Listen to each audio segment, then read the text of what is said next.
देखो रिकॉर्डिंग का मैसेज किया, स्क्रीन शेयर है। Yes ma'am.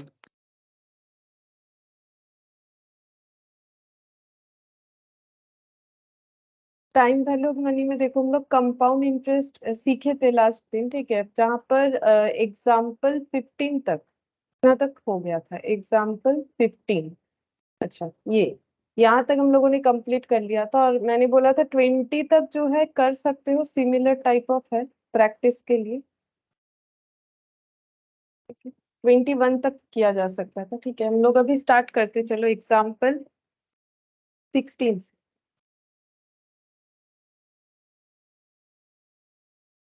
इसने क्या बोला है, देखते हैं। What annual rate of interest, क्या रेट ऑफ इंटरेस्ट कंपाउंडेड अगर एनुअली हो रहा है। कंपाउंडेड एनुअली का मतलब है पेमेंट कैसे हो रहा है, पेमेंट हो रहा है ईयरली एक बार इंटरेस्ट।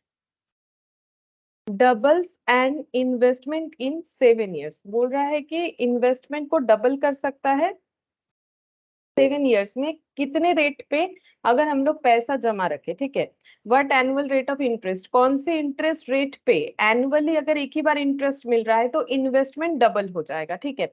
मतलब क्वेश्चन ऐसा है कि इंटरेस्ट मिलेगा ईयरली 1 टाइम, ठीक है। इंटरेस्ट कितना है नहीं पता, interest at the rate of कितना है वही हम लोग को ढूंढना पड़ेगा, ठीक है। आई कितना परसेंट है रेट, वो हम लोग को ढूंढना पड़ेगा। पेमेंट होगा एनुअली एक ही बार, और बोल रहा है कि अगर हम लोग यहाँ पर पी रखेंगे, पी मतलब हम प्रिंसिपल वैल्यू बोल रहे हैं, तो वो 2p हो जाएगा, मतलब डबल डबल, यानी हम लोग बोल सकते हैं 2p, ठीक है। एंड इन्वेस्टमेंट इन 7 years, अच्छा कितने टाइम में ये हो जाएगा, 7 years, तो इसको ना हम 7 बना लेते हैं, ठीक है, 7 साल का।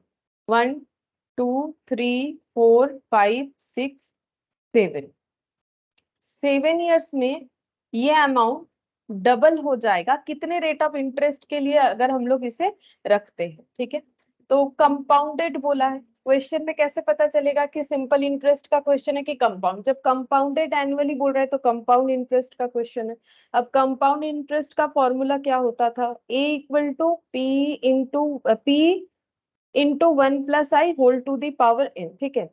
यहाँ पर a का मतलब हो गया 2p, ठीक है। हम लोग को ऐसा अमाउंट लिखना है, ऐसा अमाउंट डिपॉजिट करना इतने रेट ऑफ इंटरेस्ट पे, ताकि वो डबल हो जाए 7 years के गैप में, तो ये हो गया 2p। p का मतलब p, अब तुम लोग p भी रख सकते हो, इसे x भी रख सकते हो, a b c कुछ भी रख सकते हो। अगर प्रिंसिपल अमाउंट डबल हो जाएगा तो p 2p हो जाएगा, ऐसा भी लिख सकते हैं। 1 + i, अब आई क्या रहेगा, आई रख देते हैं, ठीक है, आई को आई रख देते हैं, इसमें कोई चेंज भी नहीं करना पड़ेगा। ये कंपाउंडेड ईयरली है, सपोज अगर ये होता कि कंपाउंडेड सेमी एनुअली तो i/2 करना पड़ता, ठीक है। तो कंपाउंडेड क्योंकि ईयरली है तो आई रहेगा, और एन का वैल्यू कितना हो जाएगा, एन कैसे निकालते हैं, एन का मतलब होता है नंबर ऑफ कन्वर्जन पीरियड, मतलब कितना बार कन्वर्ट होगा, कितना बार कंपाउंडेड होगा। अगर ईयरली एक बार इंटरेस्ट, यहाँ एक बार इंटरेस्ट मिलेगा, यहाँ एक बार, एक एक एक ऐसे करके चलेगा, तो 7 टाइम्स होगा, तो n का वैल्यू 7 होगा। ये देखो n का मतलब क्या था, t into number of conversion per year, ठीक है, पर ईयर। तो t 7, conversion per year two, 2 times होगा। अच्छा ये 7 नहीं, ये नहीं sorry, conversion per year 1 time होगा, क्योंकि हम लोग को कंपाउंडेड जो है एनुअली बोला है, तो 7 हो जाएगा, ठीक है। अच्छा अब हम लोग इसका कैलकुलेशन करेंगे। तो ये देखो इधर ऐसे लिख सकते हैं 2p/p, या फिर दोनों साइड से p जो है हम लोग उसे हटा सकते हैं। तो यहाँ पर हो गया 1 + i whole to the power 7, ठीक है। अच्छा अब हम लोग इसको ऐसे कर सकते हैं इंडिसेस के रूल पे। देखो पहले तो हम इसको इधर लिखते हैं समझाने के लिए, बाकी ये लाइन जो है नहीं भी करोगे तो भी चलेगा, नेसेसरी नहीं, हम स्टेप जंप करके नहीं दिखाना चाहते, इसलिए दिखा दिया यहाँ पर ये करके। तुम लोग एग्जाम में इसको अवॉइड कर सकते हैं। 1 + i equal to the power 1/7 बोलेंगे, ठीक है। ये हम लोगों ने, जिन लोगों ने इंडिसिस किया है या फिर कभी अगर किया होगा, ठीक है, तो वहां पर देख सकते हो a to the power m equal to, अगर n है तो हम लोग बोलते हैं a equal to n to the power 1/m। Power अगर ट्रांसफर होता है, नहीं किया है तो अभी पता कर लो, ठीक है। पावर अगर ट्रांसफर होता है तो क्या होगा, यहाँ अगर m है तो यहाँ 1/m होगा, यहाँ 1/m है इधर आएगा तो m होगा। तो एक्चुअली 1 + i के पावर में, क्योंकि यहाँ 7 था तो इधर आया तो 1/7 हो गया, ठीक है। अब 2⁻1/7 का वैल्यू यहाँ पर गिवन है। अच्छा, क्या हमें क्वेश्चन में ये वैल्यू गिवन रहेगा? वो तो डिपेंड कर रहा है, रह भी सकता है नहीं भी रह सकता है। तो अगर नहीं रहेगा तो हम लोग कैसे सॉल्व करेंगे वो हम सिखाते हैं, देखो वो तुम लोग सीखो, ठीक है। ये जरूरी है सीखना कि कैसे करके 2⁻1/7 को हम लोग, अगर हमें वैल्यू दिया हुआ नहीं है, हम लोग के पास जो नॉर्मल कैलकुलेटर होता है ना, उससे हम लोग सॉल्व कर सकते हैं। नॉर्मल मतलब तुम लोग के पास जो कॉमर्शियल कैलकुलेटर है, हम उसका बात कर रहे हैं, उससे सॉल्व हो जाएगा। बस तुम लोग को रूल्स जो है वो लिखना है, देखो मतलब लिखना भी है और अपने अपने कैलकुलेटर पे चेक भी करना है। तो हम रूल्स बताते हैं, देखो रूल्स क्या होगा। अच्छा लिखो, ऐसे होगा। 2⁻1/7 को बिना कैलकुलेटर के कैसे निकालेंगे, सॉरी बिना कैलकुलेटर बोल रहे हैं, अगर डेटा गिवन नहीं है तो उसे कैसे निकालेंगे। तो ये देखो 2⁻1/7 में 2 को बोला जाएगा बेस, 2 को क्या बोला जाता है बेस, और 1/7 को क्या बोला जाता है पावर। अब देखो एक ट्रिक सीखेंगे हम लोग कैलकुलेटर का, जिससे मतलब लोगों को लगता है ना कि हम लोग साइंटिफिक कैलकुलेटर से ये सब निकाल सकते हैं, ऐसा बात नहीं। हम लोग के पास जो कैलकुलेटर होगा, मतलब कॉमर्स के स्टूडेंट के पास जो कॉमर्शियल कैलकुलेटर होता है, उससे भी निकाल सकते हैं, ठीक है। सबसे पहले हमें क्या करना पड़ेगा, बेस का रूट करना पड़ेगा। बेस जो भी रहेगा, यहाँ पर तो 2 है, कुछ और भी तो हो सकता है, 2⁻1/7 है, इसके अलावा कुछ और भी डेटा हो सकता है। तो बेस को करना है 12 टाइम्स रूट, 12 टाइम्स रूट, ठीक है। बेस का क्या करेंगे, 12 टाइम्स रूट करेंगे, ठीक है। तो अब तुम लोग कैलकुलेटर में करो बेस का 12 टाइम्स रूट, कैसे करोगे। बेस क्या है, बेस है हम लोग का 2, 2 को 12 टाइम्स रूट करना है, कैसे करेंगे। यहाँ रूट तो होगा, कैलकुलेटर में रूट का बटन होगा, ठीक है। ये देखो मेरे यहाँ पर ये रहा रूट का बटन, ठीक है। इसको 12 टाइम्स रूट करना है। तुम लोग सोचो कि ये सब क्या है, ये जरूरी है। अगर हमें क्वेश्चन में हिंट्स नहीं देगा, देगा नहीं, नॉर्मली क्वेश्चन में हिंट्स नहीं रहता है, खुद ही को कैलकुलेट करना पड़ेगा। यहाँ तो ये जो है ये एग्जाम्पल का क्वेश्चन है, इसीलिए हिंट्स दिया हुआ है। तुम लोग आगे देखो जाके, ऐसा कोई क्वेश्चन नहीं है जिसमें हिंट्स दिया हुआ रहेगा। तो हम लोग इसको करेंगे 12 टाइम्स रूट, कैसे करेंगे, कंसेंट्रेशन के साथ, 1 2 3 4 5 6 7 8 9 10 11 12, हम लोग इस रूट को 12 टाइम्स प्रेस करेंगे। अब देख लो तुम लोग कितना आंसर आ रहा है, 1.000169239705302, ये आ रहा है कि नहीं, ये चेक कर लो अपने अपने कैलकुलेटर पे, ये चेक कर लो कि ये वैल्यू आ रहा है कि नहीं आ रहा है, ठीक है। तो बेस को क्या करना है, 12 टाइम्स रूट करना है। तो मैंने क्या किया, सबसे पहले यहाँ पर √2 को 12 टाइम्स रूट किया, √2 करके 12 टाइम्स किया। तो इससे आंसर कितना आ रहा है वो हम लिख रहे हैं, इसीलिए लिखना जरूरी नहीं है, इसीलिए लिख रहे हैं। कभी भी तुम लोग इस मतलब इस प्रोसेस को प्रैक्टिस करोगे तो कुछ भी गलत होगा तो यहाँ से वैल्यू देख के समझ जाओगे। तो अप्रोक्सीमेटली आया है कि अगर कुछ गलत हो रहा है तो उसे रेक्टिफाई करने के लिए ये वैल्यू तुम लोग लिख लो, फर्स्ट टाइम कर रहे हो ना। तो 923, अब हो सकता है तुम लोग के कैलकुलेटर में इससे कम दिखा रहा हो, ठीक है। वो स्क्रीन पे कितना स्टेप होता है उसके ऊपर डिपेंड करेगा। 705302, 705302, ठीक है। 12 टाइम्स मैंने 2 को रूट कर दिया, जो रूल्स था, बेस को हमें 12 टाइम्स रूट करना है, ठीक है। उसके बाद क्या करना पड़ेगा, उसके बाद करना है तुम लोग को -1, ठीक है। नेक्स्ट स्टेप क्या होगा, -1 करना है। इसके बाद जो भी वैल्यू आएगा उसमें -1 करना है। चलो कर लेते हैं -1, तो क्या मिलेगा। तो ये पता नहीं एरर क्यों दिखा दिया मुझे ये वाले कैलकुलेटर पे, एक सेकंड रुको, तुम लोग को एरर नहीं दिखाएगा ये, इस पे पता नहीं कभी कभी ऐसा क्यों हो जाता है। रुको एक सेकंड, 2 का 12 टाइम्स रूट, 1 2 3 4 5 6 7 8 9 10 11 12, -1,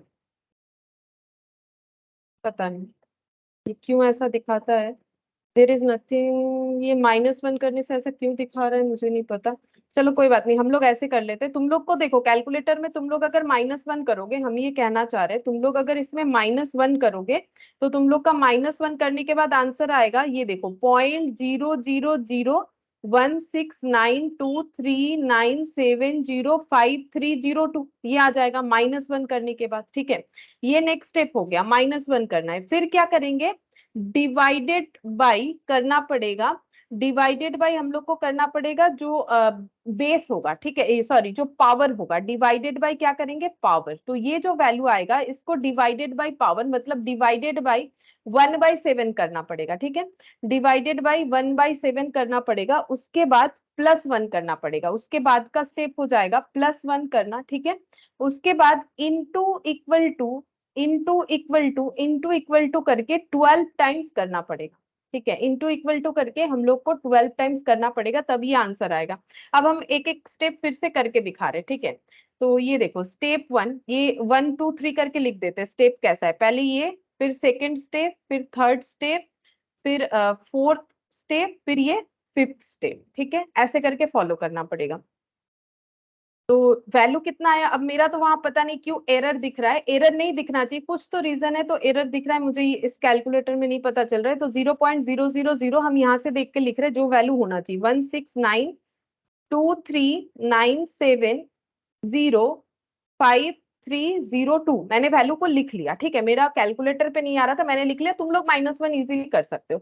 फिर मुझे करना है डिवाइडेड बाई 1/7, ठीक है। मैंने फिर डिवाइड कर दिया 1 डिवाइडेड बाई 7 से, ठीक है। 1 डिवाइडेड बाई 7, तो जितना भी आया, ठीक है, जितना भी आ रहा है उसमें +1 करेंगे। +1 देखते हैं क्या दिख रहा है, +1 करने पे ये आ रहा है।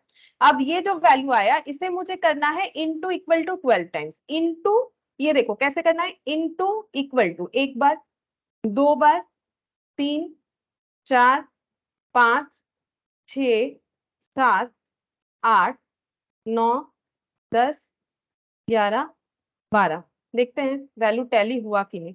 1 पॉइंट, ये देखो 1.10409, ये देखो 1.10409 आ गया, ठीक है। अब इसके बाद इनका 9 जो आया है वो तो मैंने रैंडमली सारे नंबर ले रखे हैं बोल के इन्होंने कुछ कम नंबर लिया होगा, मतलब ये बोल रहे हैं।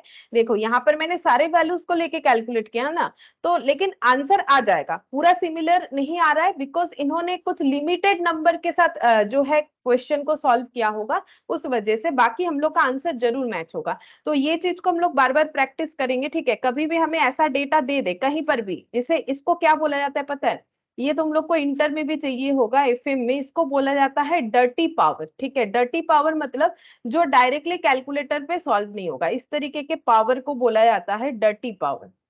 और डर्टी पावर सॉल्व करने का जो मेथड है वो यही वाला है। पहले जो भी बेस में रहेगा उसे 12 टाइम्स रूट करना है, फिर इतना करके -1, फिर डिवाइडेड बाय पावर, फिर +1, फिर इनटू इक्वल टू करके 12 टाइम्स। मैंने पूरा प्रोसेस लिख दिया है, प्रोसेस जो है करते करते हैबिट होगा, ठीक है।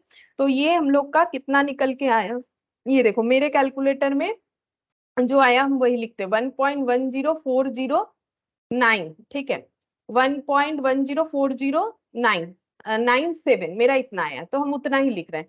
तो कितना डिजिट लिखे, क्या सारा लिखे, नहीं, 4 से 5 डिजिट लिखना काफी होता है। अब आई इक्वल टू क्या हो जाएगा, ये 1 इधर माइनस हो जाएगा, तो 1 माइनस कर देते हैं, तो हो जाएगा 0.1040997।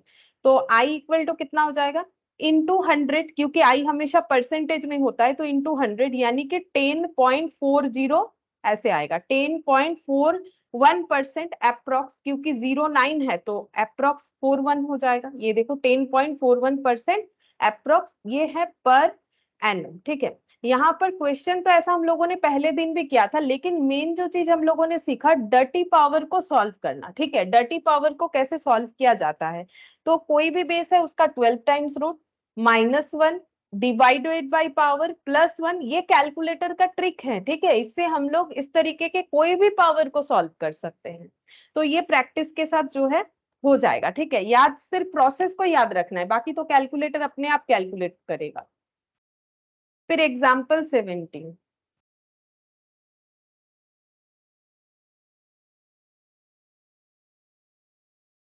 in what time will 8,000 amount to 8820 at 10% per annum interest compounded half yearly। बोल रहा है कि कितने टाइम पे, ठीक है, कितने टाइम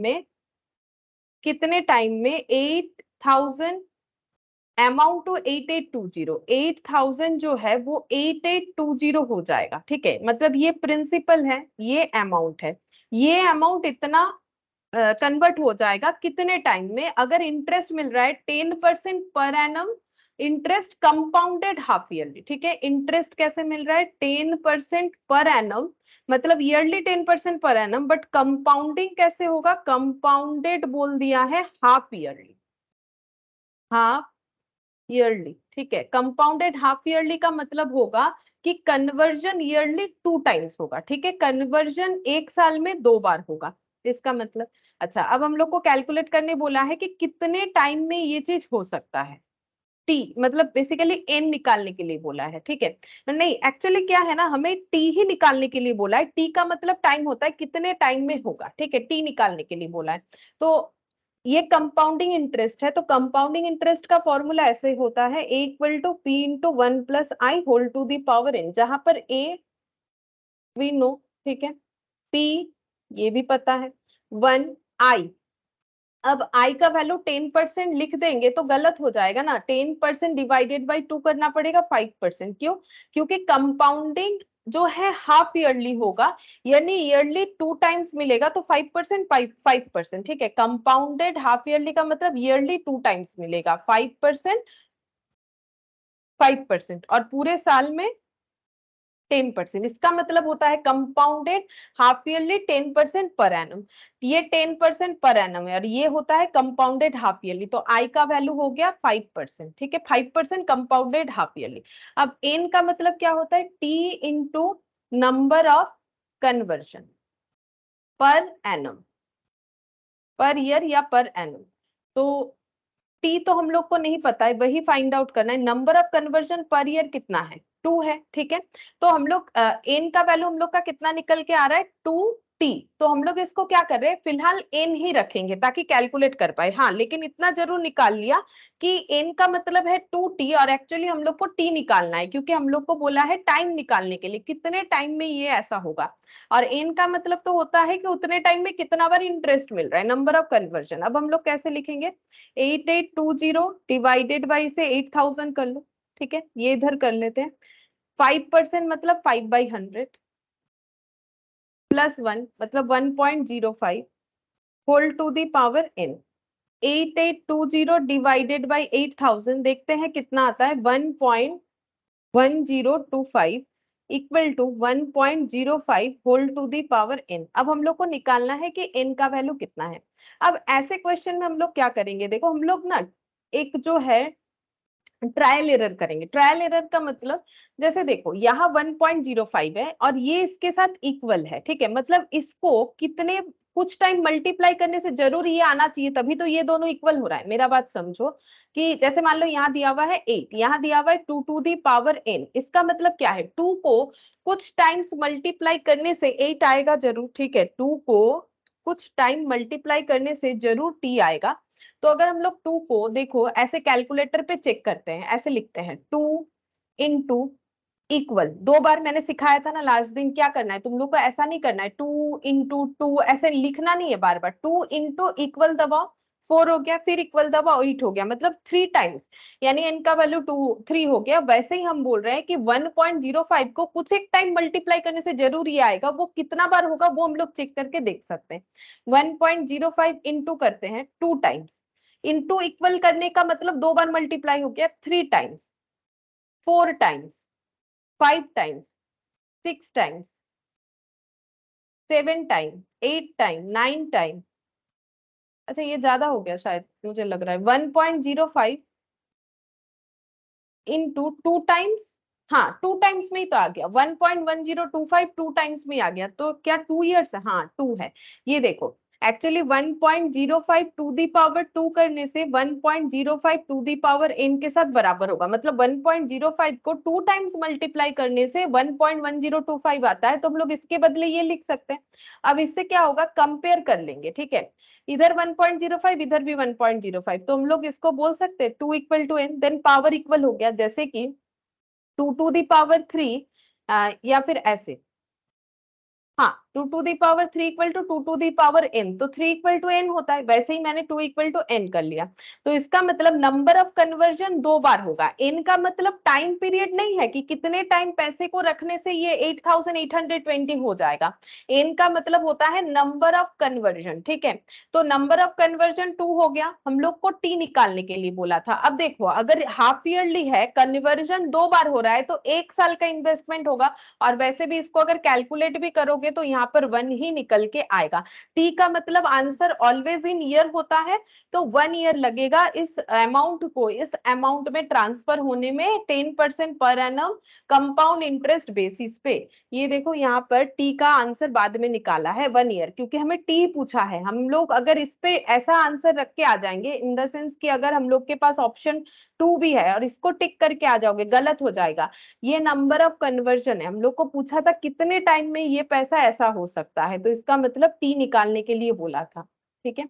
और टी हमेशा ईयर में होगा, चाहे सिंपल इंटरेस्ट हो चाहे कंपाउंड इंटरेस्ट। 18 नंबर देखो,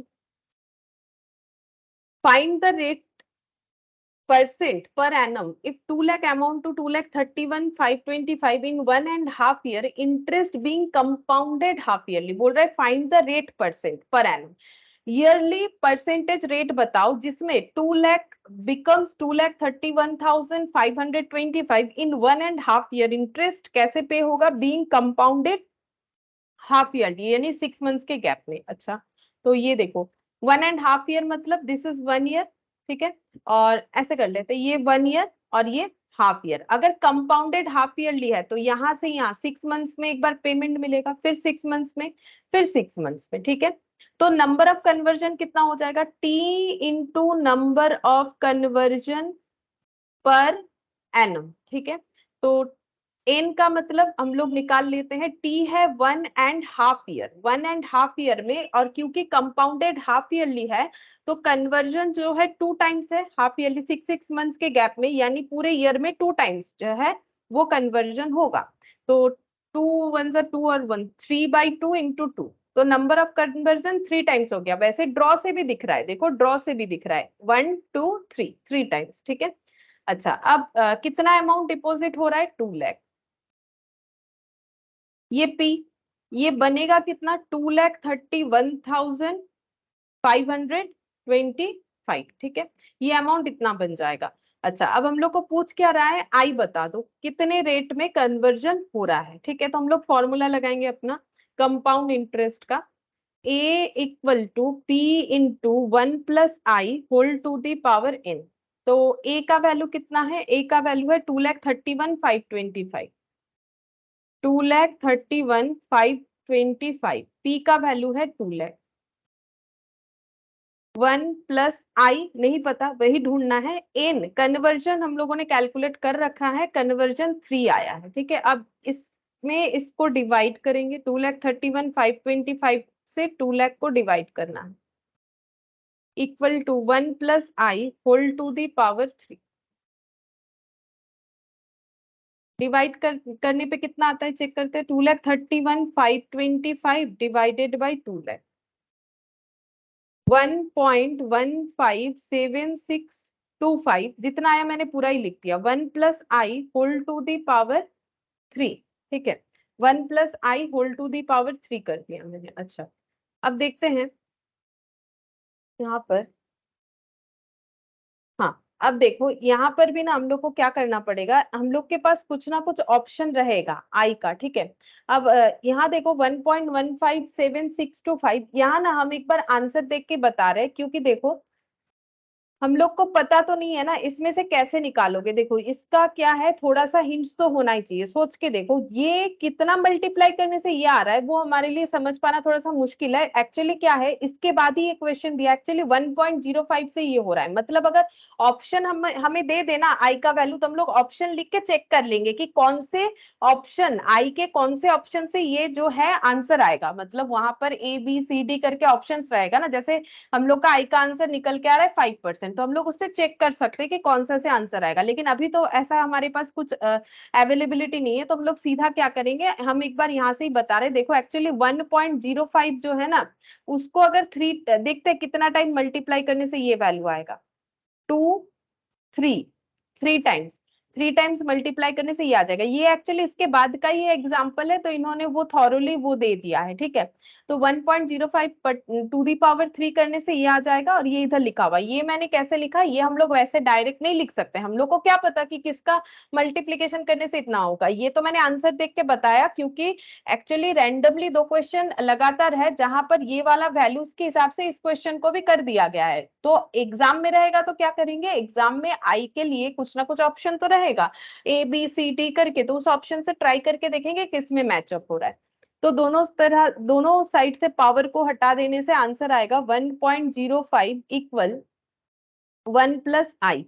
ये 1 इधर आ जाएगा, तो 1.05 माइनस 1 आई, तो 0.05 आई। तो आई इक्वल टू 0.05 इंटू 100, क्योंकि आई हमेशा परसेंटेज में होता है, तो 5% आ गया। लेकिन ये पर एनम नहीं है, 5% कंपाउंडेड है सेमी एनुअली। ये क्या है, 5% कंपाउंडेड सेमी एनुअली। क्योंकि एक चीज सोच के देखो, अगर हम लोग को ये लिख लेते हैं, अगर हम लोगों को बोल रहा है कि कंपाउंडिंग जो है 6 मंथ्स में एक बार होता है, तो आई भी हमें क्या करना पड़ेगा, आई भी हम लोग का 6 मंथ्स का इंटरेस्ट दिखाएगा। तो ये जो आई निकल के आया, ये कब का दिखा रहा होगा, ये दिखा रहा होगा कंपाउंडेड सेमी एनुअली, ये कंपाउंडेड एनुअली नहीं होगा। तो अगर आंसर में कंपाउंडेड सेमी एनुअली जिसमें लिखा हुआ रहेगा, हम लोग को उसी में टिक करना पड़ेगा।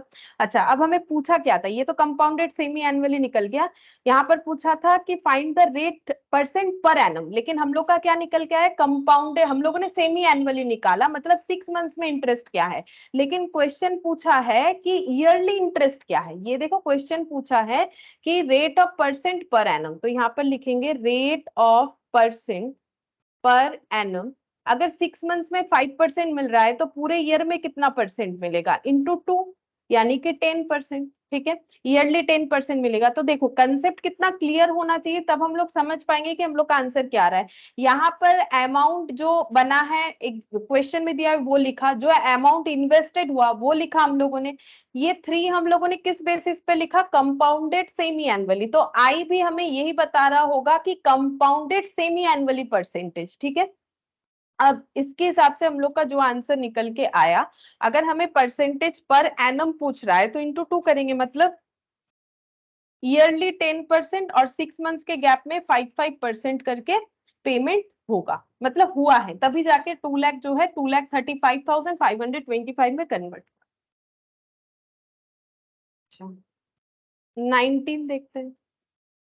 A certain some invested at 4% per annum compounded semi annually, yearly 4% per annum हो, ठीक है, 4% per annum compounded semi annually होगा, मतलब यही पेमेंट 2 टाइम्स करके होगा, मतलब 2%, अमाउंट्स टू 78,030, कुछ एक अमाउंट जिसको इन्वेस्ट करके वो बन चुका है 78,030 at the end of 1 year, 1 year के एंड में फाइंड द सम पी पूछा गया है। तो क्वेश्चन ही मैंने लिख डाला यहाँ पर पढ़ते पढ़ते, तो इसी को हम लोग यहाँ पर ड्रॉ कर लेते हैं।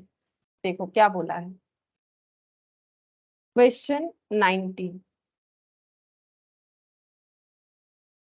1 ईयर में इंटरेस्ट है 4% पर एनम आई, ठीक है। पेमेंट कैसे होगा, 6 मंथ्स के गैप में, यानी 2% पूरे 1 ईयर में। ऐसा होने के बाद कुछ एक अमाउंट, वो नहीं पता, कन्वर्ट हो चुका है 7830 में, ठीक है, इतने में चेंज हो चुका है, ठीक है, अमाउंट इतना बन चुका है। हम लोग को पी का आंसर पूछा जा रहा है, तो A equal to P into 1 plus I whole to the power N, जो हम लोग का कंपाउंड इंटरेस्ट का फॉर्मूला है। ए दे रखा है, पी फाइंड आउट करना है, आई लेना पड़ेगा 2%, कन्वर्जन कितना होगा 1 ईयर में 2 टाइम्स, ठीक है, ये दिख भी रहा है, देखो ड्रॉ से 2 टाइम्स। और वैसे भी अगर एन निकाल भी लेते हैं तो T into number of conversion per annum, ठीक है। तो टी कितना है, टी है 1 year, number of conversion 2 times होगा क्योंकि सेमी एनुअली है, तो एन का वैल्यू 2 हो जाएगा। चेक करके देखो यहाँ पर, सेमी एनुअली होने पे 1 साल का बोला at the end of 1 year, हाँ ठीक है, तो ये 2 हो गया। अब हम लोग इसका कैलकुलेशन करते हैं, 78030 लिख दिया जितना था पी। अच्छा 1 प्लस 2%, अच्छा 2 डिवाइडेड बाई 100 प्लस 1, कितना आ गया 1.02 to the power 2 into equal to करो, आंसर आ जाएगा 78030 इक्वल टू पी इंटू 1.0404। तो पी इक्वल टू कितना हो जाएगा 7830 1.0404। ठीक है, अच्छा तो इसको कैलकुलेट कर लेते, 7830 1.0404 लिखते, कितना आया 75,000। तो 75,000 प्रिंसिपल अमाउंट होगा, सर्टेन सम विल बी 75,000। देखते हैं कितना आता है। हाँ 75,000। ठीक है, तो इस तरीके से कैलकुलेट हो जाएगा।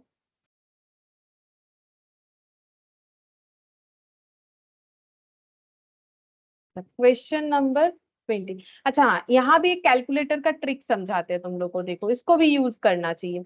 जैसे इस लाइन के बाद हम थोड़ा सा चेंज करते हैं सॉल्व करने का प्रोसेस, और कुछ नहीं। जैसे हम ऐसा लिख सकते हैं P equal to 78,030 divided by 1.02 to the power 2। ठीक है, अब इसको हम लोग कैलकुलेटर पे कैसे कर सकते हैं वो भी ट्रिक हम दिखाते हैं।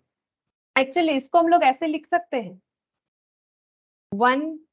ये लिखना जरूरी नहीं है, मतलब ये कैलकुलेटर में हम इस कंसेप्ट में करेंगे, पहले हम ये परफॉर्म करेंगे कैलकुलेटर में, फिर ये परफॉर्म करेंगे। ठीक है, तो हम लोगों को तो समझना पड़ेगा ना कि अभी हम कैलकुलेटर में जैसे टाइप करना स्टार्ट कर दिए 1 डिवाइडेड बाई 1.02, तो तुम लोग को नहीं समझ में आएगा कि मैंने ऐसा क्यों लिखा। तो वही हम बोल रहे हैं कि हम लोग इसको ऐसे भी लिख सकते हैं।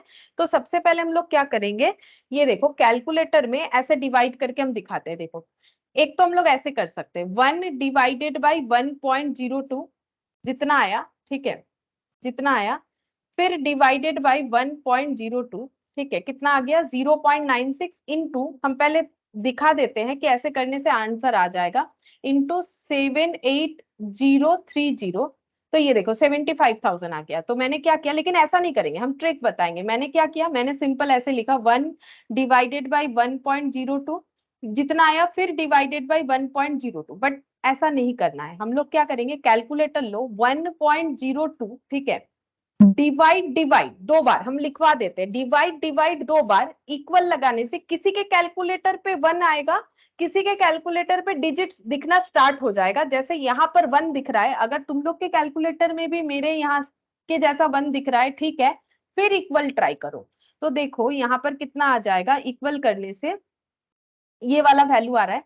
ये मैंने क्या किया हम बताते हैं, तुम लोग को क्या करना है, कैलकुलेटर पे 1.02 डिवाइड डिवाइड इक्वल इक्वल, अगर किसी का 1 आ रहा है तो सेकेंड टाइम इक्वल करो या फिर एक ही बार इक्वल करो। करने से क्या आ जाएगा पता है, अगर हम लोग 1 डिवाइडेड बाई 1.02 करने पे जितना आंसर आता है उतना ही आ जाएगा।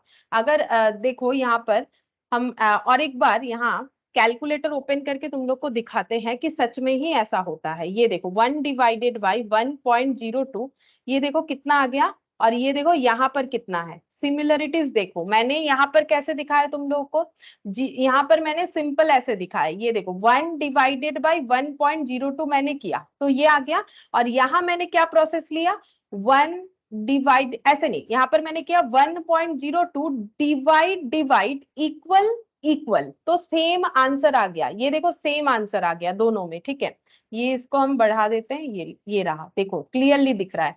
तो हम लोग को क्या करना है, जो शॉर्टकट मैंने बताया उसको फॉलो करना है। 1.02 डिवाइड डिवाइड सभी को करना है। अगर इसके बाद किसी के कैलकुलेटर पे 1 दिख रहा है, डिवाइड डिवाइड इक्वल, ये फिक्स्ड है, करना ही पड़ेगा। अगर इसके बाद किसी के कैलकुलेटर पे 1 दिख रहा है तो वो दोबारा डिवाइड करेगा। ठीक है, करने से मुझे क्या वैल्यू मिलेगा, ये करने से मुझे एक्चुअली 1 डिवाइडेड बाई 1.02 का जो वैल्यू होता है वो शो करेगा। लेकिन मुझे तो दो बार डिवाइड चाहिए, अब सेकंड इक्वल दबा दो तो जो नंबर आएगा वो मेरा वही वाला नंबर है। ठीक है, मतलब जो दो बार डिवाइड करने से होगा 1.02 स्क्वायर का आंसर मिल जाएगा, इनटू हम लोग करेंगे 78030, तो 75,000 आ जाएगा। इससे क्या टाइम बचत होगा तुम लोगों को, देखो यहाँ पर ये लिखना पड़ा, ये देखो यहाँ पर ये लिखना पड़ा, फिर ये लिखा, फिर ये लिखा, अभी ये तो कम आ रहा है 2 है, इसके ऊपर मान लो 20 है, तो क्या उसका पूरा वैल्यू लिख के करोगे, नहीं, तब हम लोग यही शॉर्टकट लेंगे।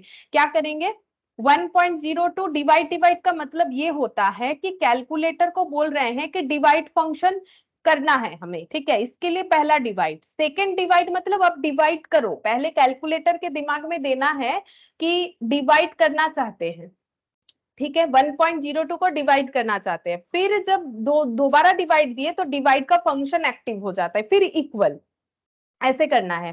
तो 1.02 डिवाइड डिवाइड इक्वल करने से 1 डिवाइडेड बाई 1.01 का 02 का आंसर आ जाएगा, ठीक है। तो ये देखो, जैसे 1/5 चेक करके देख लो, 1 डिवाइडेड बाई 5 कितना होता है, 0.2 होता है। तो हम लोग इसको अगर ऐसे करते हैं, ऐसे करने से भी होगा, डिवाइड डिवाइड 5, तो डिवाइड डिवाइड 1 डिवाइडेड बाई 5। अच्छा, इसमें नहीं, पॉइंट में हो जाएगा, ठीक है। जैसे मान लो 5.5 है, देखते हैं इसमें होता है कि नहीं। 1 डिवाइडेड बाई 5.5, एक ही बात है, कोई भी एक वैल्यू से सीखा जा सकता है। ये आ गया। अब 1 डिवाइडेड बाई 5.5 में ये आ रहा है 181818, इसके जगह हम लोग ऐसे लिख सकते हैं 5.5 डिवाइड डिवाइड इक्वल इक्वल, ये देखो आ गया। ये लिख सकते हैं। अब इससे क्या होगा, जल्दी जल्दी कैलकुलेट होगा, इतना लिखने का झमेला नहीं होगा। तो ये कैलकुलेटर का ट्रिक जो है, तुम लोग साथ साथ लिखते जाओ, ठीक है। और कैलकुलेटर पे प्रैक्टिस भी करते जाना है, नहीं तो आगे जाके मुश्किल होगा। अगर सोचोगे नहीं करेंगे तो ये अगर 20 हो जाएगा, क्या इसका पूरा डिजिट लिखने बैठेंगे हम लोग? तो इससे बेटर है कि हम लोग इस तरीके से कर सकते हैं।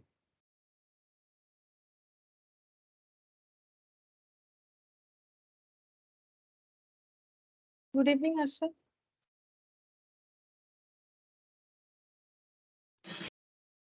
Good evening ma'am.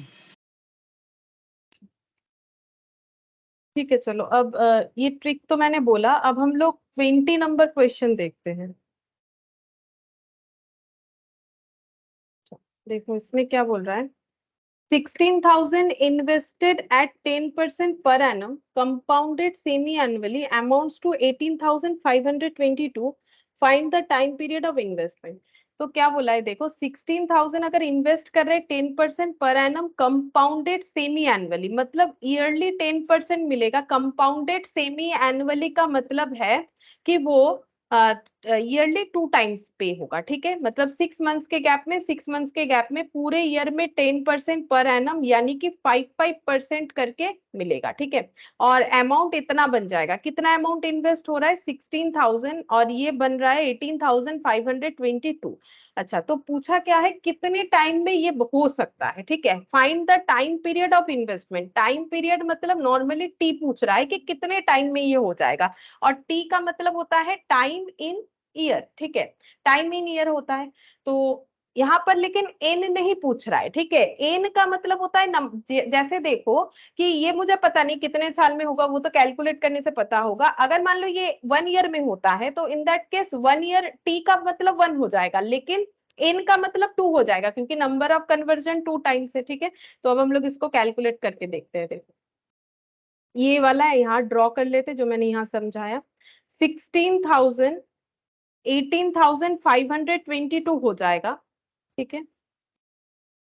ऐसे करके कंपाउंडिंग होगा, 10% पर एनम है, और 6 मंथ्स के गैप में 5% करके, ठीक है, 5% करके। अच्छा, अब कितने टाइम में होगा ये हमें देखना पड़ेगा। अब क्वेश्चन कंपाउंड इंटरेस्ट का है, हम लोग को बता ही देगा कंपाउंडेड सेमी एनुअली। कंपाउंडिंग का फॉर्मूला है, होता है P into A equal to P into 1 + i whole to the power n, ठीक है। अच्छा, अब ए का मतलब 18,522, ये हम लोग का ए है, ये पी है। 16,000 1 + i का मतलब हम लोग को 5% लेना पड़ेगा, क्योंकि कंपाउंडिंग कैसे होगा उस पे कैलकुलेशन होता है, क्योंकि n हमें नंबर ऑफ कन्वर्जन बताता है। तो ये 5% लेना चाहिए। n क्या होता है, n का मतलब होता है t into number of conversion per annum, ठीक है। तो n लिख दिया, t तो नहीं पता, वही तो पूछ रहा है, और number of conversion per year कितना है वो पता है, 2 है। क्यों?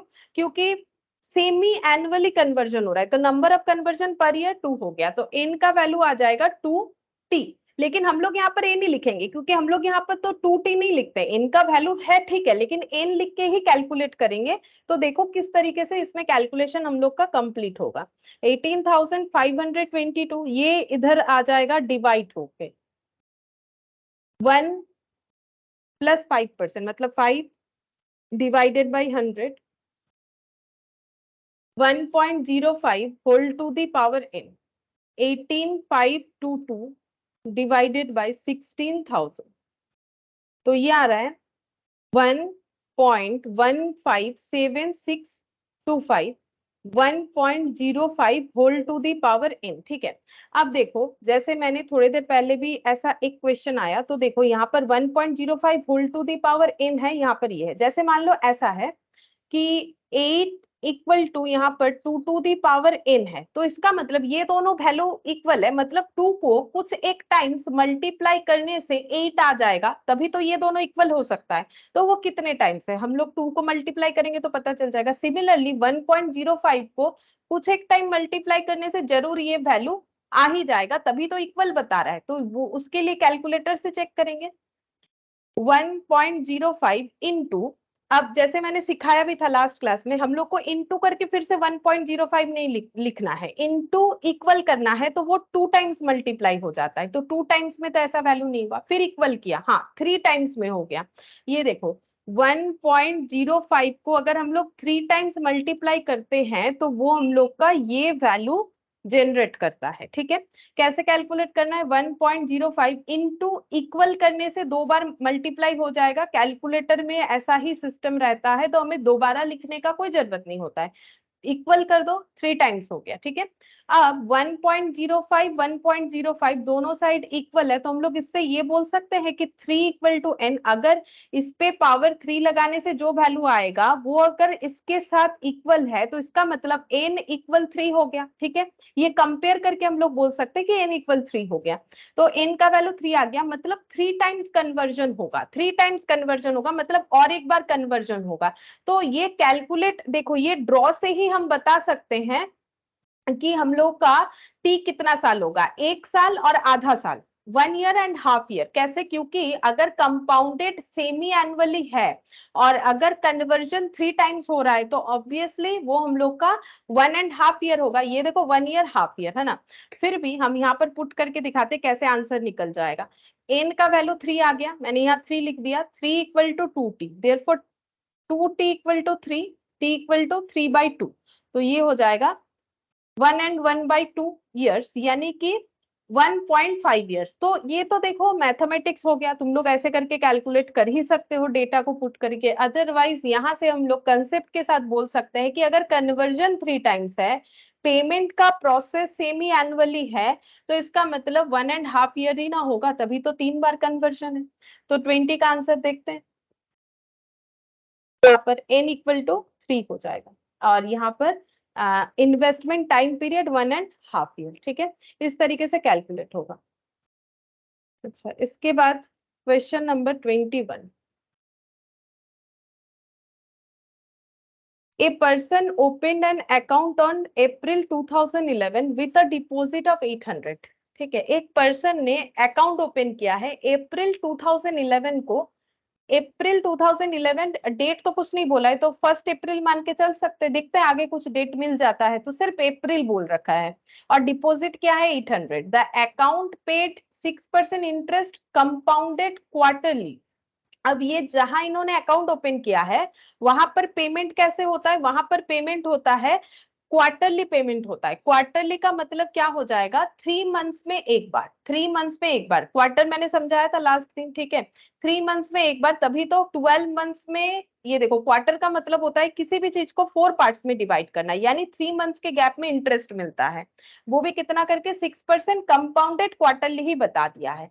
अच्छा, इसके बाद यहाँ पर क्या बोल रहा है, on October 1 2011 he closed the account. अच्छा, अक्टूबर में इन्होंने अकाउंट को बंद भी कर डाला। ठीक है, अप्रैल में स्टार्ट किया था, तो कितने दिन इंटरेस्ट मिला होगा, अप्रैल मई जून, ये एक क्वार्टर, फिर जुलाई अगस्त सितंबर के एंड तक, और 1 अक्टूबर को बंद कर दिया, तो ये तो 30 सितंबर तक इनको इंटरेस्ट मिला होगा। इसके बाद इन्होंने बंद ही कर दिया अकाउंट को। ठीक है, इतने दिन पैसा डिपॉजिट था। and added enough, acha, on October 1 he closed the account and added enough additional money to invest in a 6 months time deposit for 1000 earning 6% compounded monthly। इसका मतलब क्या है, बोल रहा है देखो इन्होंने अकाउंट को क्लोज कर दिया, क्लोज करने पे पैसा मिल जाएगा, ठीक है। अगर मैंने बैंक में पैसा रखा जहां पर मुझे क्वार्टरली इंटरेस्ट मिल रहा था, अब हम बंद कर रहे हैं तो मुझे मेरा पैसा मिल जाएगा। पैसा मिल जाने पे बोल रहा है कि उसके बाद एनफ एडिशनल मनी जो है ऐड किया गया ताकि पैसे को इन्वेस्ट किया जा सके 6 मंथ्स के लिए 1000, मतलब इनको टोटल इसके बाद इन्वेस्टमेंट कितना करना था, 1000 इन्वेस्टमेंट करना था, ठीक है। अब यहां से जितना भी पैसा आया, ठीक है, उससे जितना भी कम हो रहा है 1000 से वो अमाउंट जितना भी कम हो रहा है उतना एडिशनल मनी को एडेड करके सेकेंड टाइम फिर से इन्वेस्टमेंट किया गया है 6 मंथ्स के लिए, जहां पर 6% मंथली इंटरेस्ट दिया जाएगा, 6% कंपाउंडेड मंथली। तो थोड़ा सा अलग है क्वेश्चन, बाकी क्वेश्चन जैसे कि डायरेक्टली हो रहा था, यहाँ पर कुछ स्टोरी ज्यादा है, ठीक है, तो कोई बात नहीं, हम लोग कर लेंगे। How much additional amount did the person invest on October 1, October 1 में उनको कितना एडिशनल पैसा इन्वेस्ट करना पड़ेगा। तो सबसे पहले हम लोग को तो ये देखना है उन्होंने जो 2 क्वार्टर इन्वेस्टमेंट पहला वाला जो है उसे रखा, तो उससे उनको कितना अर्निंग हुआ, कितना उनके पास पैसा आया, तब तो पता चलेगा कि कितना आया, 1000 से वो कितना कम है, तब उन्हें इन्वेस्ट करना पड़ेगा। तो सबसे पहले हम लोग ये देखेंगे कि इनको ये जो 2 क्वार्टर इन्होंने पैसा डिपॉजिट रखा उससे कितना अमाउंट मिला, ठीक है। तो सबसे पहले हम लोग इसको कैलकुलेट करेंगे। तो अप्रैल में उन्होंने पैसा डिपॉजिट किया, मई जून, ठीक है, फिर उसके बाद जुलाई अगस्त सितंबर, इतने दिन तक इन्होंने पैसा रखा। अब ये कितना पैसा इन्होंने रखा, 800, ये क्या है, प्रिंसिपल। अच्छा, इसके बाद देखो the account paid 6% interest compounded quarterly, ठीक है। अब 6% कंपाउंडेड क्वार्टरली बोला है, मतलब कंपाउंडिंग क्वार्टरली होगा, और 6% कुछ नहीं बोला है, इसका मतलब मैंने बताया भी था लास्ट दिन, 6% का मतलब होता है 6% पर एनम, कुछ नहीं बोलेगा तो पर एनम। तो अगर पूरे ईयर में 6% है, अब ईयर कैसे कंप्लीट होता है, जब आगे और भी 2 क्वार्टर कंप्लीट होता, ठीक है। तो ये देखो क्वार्टरली अगर पैसा मिलता है तो ये देखो ये अप्रैल मई जून जुलाई अगस्त सितंबर अक्टूबर नवंबर दिसंबर जैन फेब और मार्च, ये क्वार्टर बनता, ठीक है। तो उन्होंने क्या किया, यहां तक अपना डिपॉजिट रखा, यहां तक, उसके बाद उन्होंने स्टॉप कर दिया, ठीक है। तो यहाँ पैसा डिपॉजिट हुआ, इसके बाद ये पैसा 3 मंथ्स तक यहाँ पर रहा, तो 3 मंथ्स में कितना इंटरेस्ट मिलेगा। अब ये इंटरेस्ट रेट बोल रहा है कि 6% पर एनम है, पर एनम का मतलब यहाँ से यहाँ तक लिखते हैं, ठीक है। ये पूरे ईयरली 6% मिलेगा, लेकिन कैसे पेमेंट होगा, क्वार्टरली, मतलब 4 टाइम्स में पे होगा। तो पर क्वार्टर कितना करके होगा, ये हमें फाइंड आउट करना पड़ेगा। 6% डिवाइडेड बाई 4 करने से हम लोग को पता चलेगा कि कितना परसेंट करके हो रहा है, 1.5%। ये देखो क्वार्टरली कितना करके मिलेगा, ये क्वार्टर में 1.5%, इसमें 1.5%, इसमें 1.5%, इसमें 1.5%, जबकि उन्होंने रखा नहीं उतने दिन, वो बात अलग है। लेकिन अगर वो 1 ईयर रखते तो उनको 6% मिल जाता, लेकिन इस तरीके से मिलता जाता, ठीक है। अच्छा, तो इसका मतलब हो गया ये आई का वैल्यू हम लोगों ने फाइंड आउट किया। अब एन भी निकालना पड़ेगा, नंबर ऑफ कन्वर्जन, तो कन्वर्जन तो 2 बार है, क्लियरली दिख रहा है कन्वर्जन 2 बार है, लेकिन फॉर्मूले के साथ भी देखो, T into number of conversion per annum, ठीक है। तो टी कितना हो गया, टी तो देखो टी मतलब हम लोग को यहाँ पर टाइम है, तो नंबर ऑफ कन्वर्जन हो रहा है कितना, नंबर ऑफ कन्वर्जन यहाँ पर देखो इन्होंने रखा कितना है, 1 2 3 4 5 6 मंथ्स रखा है, ठीक है, उन्होंने 6 मंथ्स रखा है।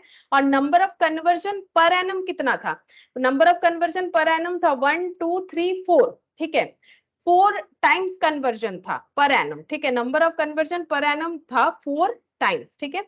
और इन्होंने रखा कितना है, 6 मंथ्स रखा है, ठीक है। तो एक्चुअली ये हो गया हम लोग का, देखो ऐसे करके हम लोग कैलकुलेट करेंगे, ये देखो ऐसे बोल सकते हैं कि 12 मंथ्स में कन्वर्जन है 4 टाइम्स, क्वार्टरली का सिस्टम क्या है, 12 मंथ्स, ये पूरा 12 मंथ्स है, कन्वर्जन है 4 टाइम, तो 1 मंथ्स में कन्वर्जन हो जाएगा 4/12 टाइम्स। तो 6 मंथ्स में कितने बार कन्वर्जन होगा, क्योंकि ये कितने दिन इन्होंने रखा है, 6 मंथ्स रखा है, तो 4/12 इंटू 6 मंथ्स, ठीक है। तो ये कितना हो जाएगा, 4/12 इंटू 6 मंथ्स, ये हो जाएगा हम लोग का 2 टाइम्स, ठीक है, ऐसे निकलेगा। ये देखो 2 टाइम्स दिख भी रहा है हम लोग को, अगर हम लोग कैलकुलेट नहीं भी करते तो हमें 2 टाइम्स दिख रहा है। ये देखो एक 1 कन्वर्जन और ये सेकंड कन्वर्जन, ठीक है। तो यहाँ पर हम लोग को क्या लिखना पड़ेगा, number of conversion per annum 4/12।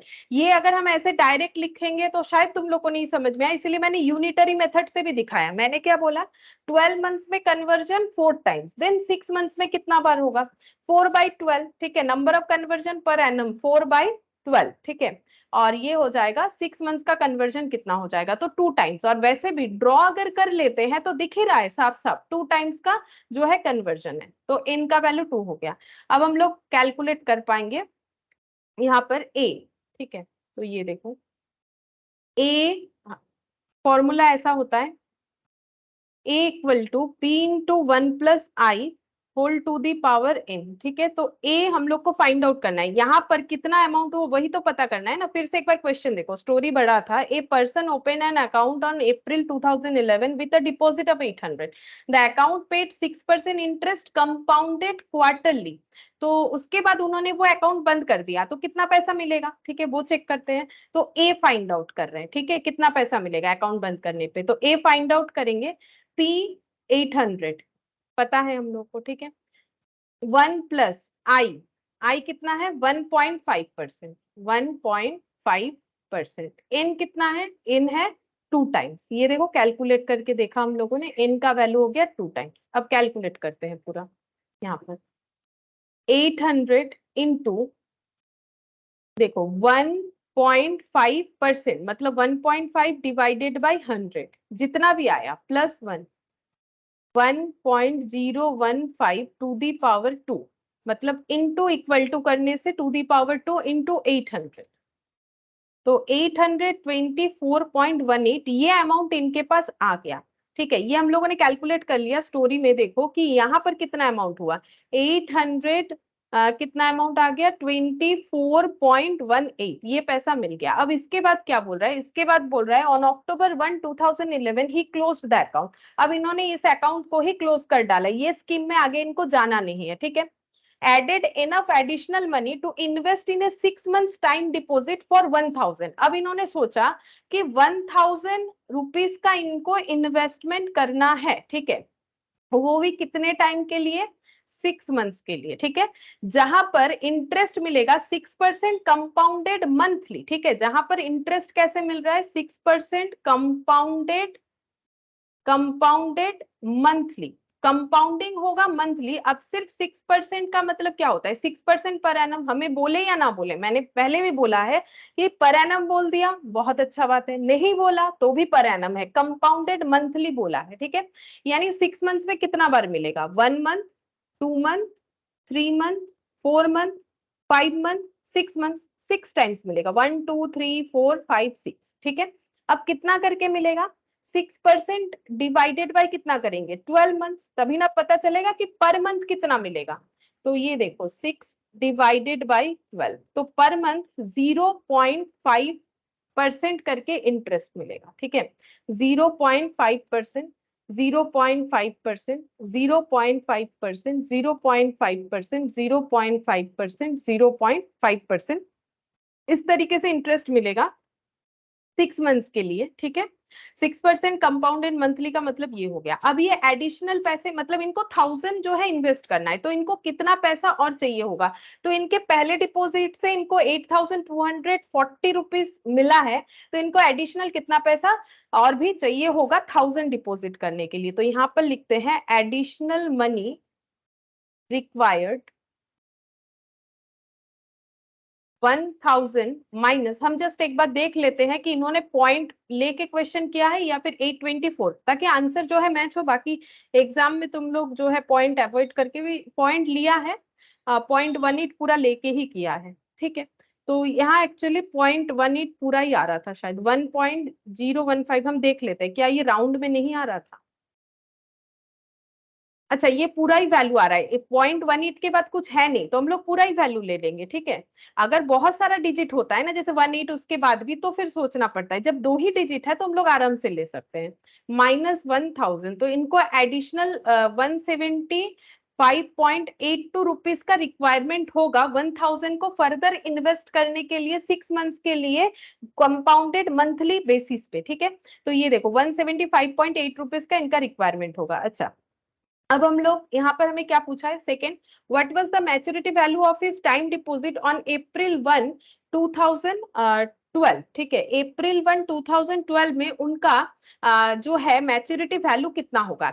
Actually April 1 क्यों बोल रहा है, बिकॉज ये कौन सा डेट है, ये है हम लोग का 1 अक्टूबर 2011, क्योंकि उनका पहला इन्वेस्टमेंट कब था, April 11 को, मतलब ये था 1/4/11, ठीक है। तो यहाँ पर जब कंप्लीट हुआ तो 11 ही चल रहा था। अब इसके बाद 6 मंथ्स का अगर चल रहा है तो यहाँ पर क्या हो जाएगा, 6 मंथ्स का अगर होगा स्टार्टिंग, तो ये देखो यहाँ पर ये कौन सा मंथ हो गया, अक्टूबर, नवंबर, दिसंबर, जैन, फेब, मार्च, 31 मार्च यानी 1 अप्रैल, ये कौन सा डेट आ रहा है, 31 मार्च 2012 यानी 1 अप्रैल 2012 उनका मैच्योरिटी वैल्यू कितना होगा डिपॉजिट का, वो पूछ रहा है, मतलब ए पूछ रहा है बेसिकली, ठीक है।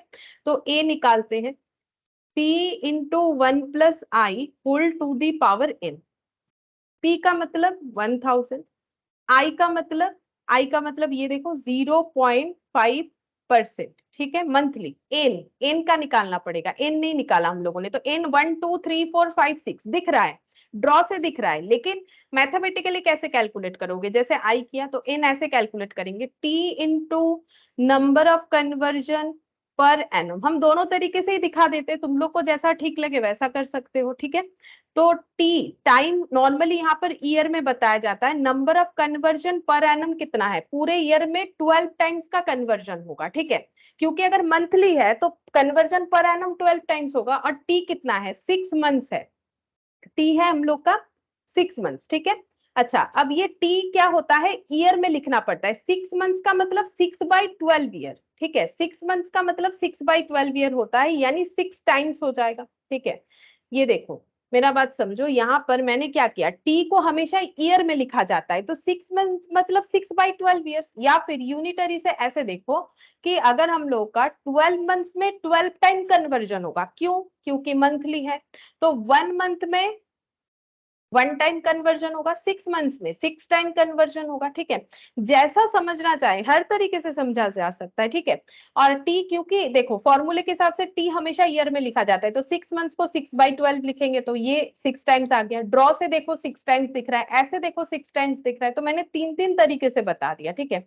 अब तुम लोग को जो कंफर्टेबल ज्यादा लगे उससे कर सकते हो, सबसे बेटर तो ड्रॉ देख के है, और कंफर्म करने के लिए इससे चेक कर सकते हैं, ठीक है।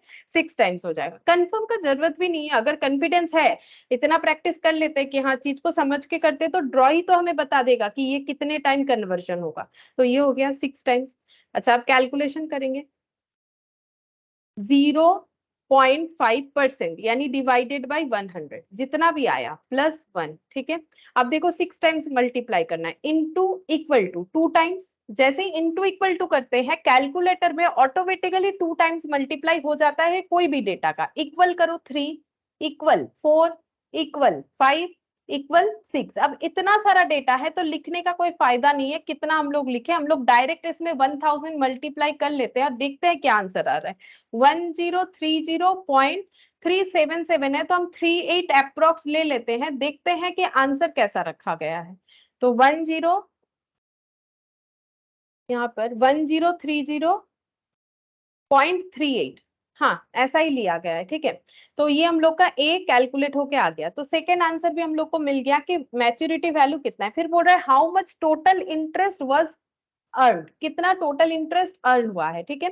तो total interest earn, total interest का मतलब है पूरे ईयर में, देखो ईयर कैसे बना, पहले उन्होंने यहाँ से या 6 मंथ्स का एक इन्वेस्टमेंट किया, फिर आगे जाके दूसरे किसी स्कीम में 6 मंथ्स का इन्वेस्टमेंट किया, तो पहले स्कीम में उनको कितना इंटरेस्ट मिला, 24.18, 800 से 824.18 आया, तो पहले स्कीम में इंटरेस्ट हो गया 24.18, तो ऐसे लिख सकते हैं, पहले वाले स्कीम में ऐसे लिखते हैं 824.18 -800, ये पहले वाले का इंटरेस्ट, पहले स्कीम का। दूसरे स्कीम में 1000 इन्वेस्ट करके कितना मिला, ये मिल रहा है 1030.38 -1000, ये दूसरे वाले स्कीम से मिल रहा है, ठीक है। तो चेक करते हैं कितना इंटरेस्ट होगा, 24.18 प्लस 30 24.38 चेक करते हैं कितना इंटरेस्ट मिलता है।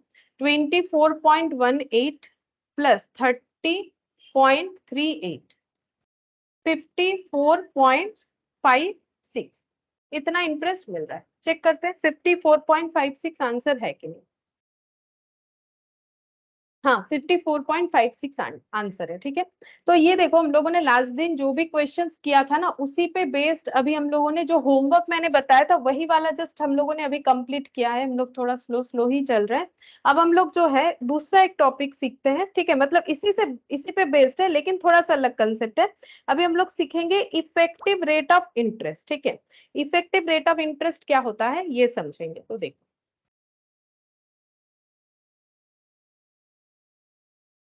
Effective rate of interest. ठीक है, इफेक्टिव रेट ऑफ इंटरेस्ट अब ये क्या होता है। देखो इफेक्टिव रेट ऑफ इंटरेस्ट का मतलब क्या होता है तो इसको हम लोग एक एग्जांपल से ही समझ सकते हैं। जैसे मान लो हम मैथ का एग्जांपल ही करवा रहे हैं लेकिन अपने तरीके से करवा रहे हैं। जैसे मान लो हम लोगों ने इन्वेस्ट किया 10,000। ठीक है, 6 मंथ्स के लिए। ठीक है, 6 मंथ्स के लिए इन्वेस्ट किया, ये 6 मंथ्स है। कितना करके interest rate, suppose interest rate है हम लोग का 6%, 6 मंथ्स में 6% मिलेगा तो इंटरेस्ट कितना आ जाएगा 10,000 इंटू 6% इंटू 6/12। हम एकदम स्टार्टिंग वाले फॉर्मूले में वापस जा रहे हैं, मतलब हम वो ए वाला फॉर्मूला नहीं दिखा रहे, A equal to P into 1 + i whole to the power n। हम नॉर्मल फॉर्मूला बता रहे हैं कि अगर किसी ने 10,000 इन्वेस्ट किया है 6 मंथ्स के लिए, 6% इंटरेस्ट 6 मंथ्स का। ठीक है, 6% इंटरेस्ट फॉर 6 मंथ्स। ठीक है, ये कोई पर एनम नहीं है।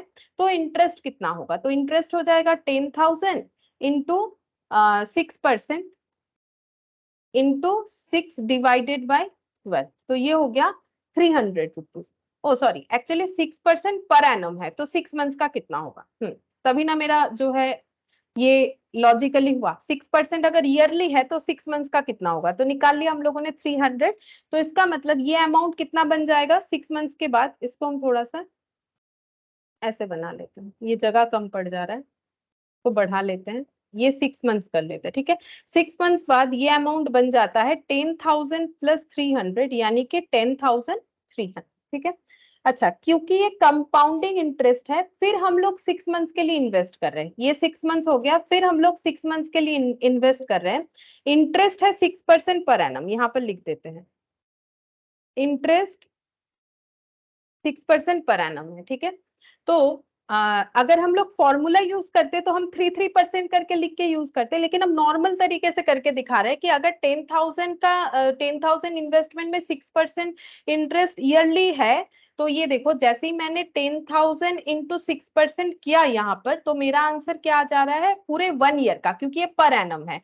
और अगर 1 ईयर के लिए 600 इंटरेस्ट है तो 6 मंथ्स के लिए कितना होगा, डिवाइडेड बाई 2 कर लो पता चल जाएगा। तो 2 6/12 मतलब डिवाइडेड बाई 2 ही हुआ ना, इसको डिवाइडेड बाई 12 करने से पर मंथ का आएगा, पर मंथ का आ जाने से 50 रुपीज करके आएगा पर मंथ का। ठीक है, इसमें 6 मल्टीप्लाई कर दो 6 मंथ्स का आ जाएगा, जैसा कर सकते हैं। ठीक है, तो ये हम थोड़ा सा डिटेल्स में समझाना चाह रहे हैं अभी बिना फॉर्मूले का यूज करके। इसका अलग फॉर्मूला आएगा, हम नॉर्मल सिखा रहे हैं कि अगर 10,000 को 6% इंटरेस्ट रेट पे 6 मंथ्स के लिए इन्वेस्ट करें तो इंटरेस्ट आएगा 300। कंपाउंडिंग है इसीलिए 10,300 जो अमाउंट हुआ इस पे फिर से कितना मिलेगा वो चेक करेंगे। 10,300 पे मिलेगा हम लोग को 6% बेसिस पे 6/12 मंथ्स के लिए कितना मिलेगा ये हम लोग चेक करेंगे। तो 10,300 इंटू 6%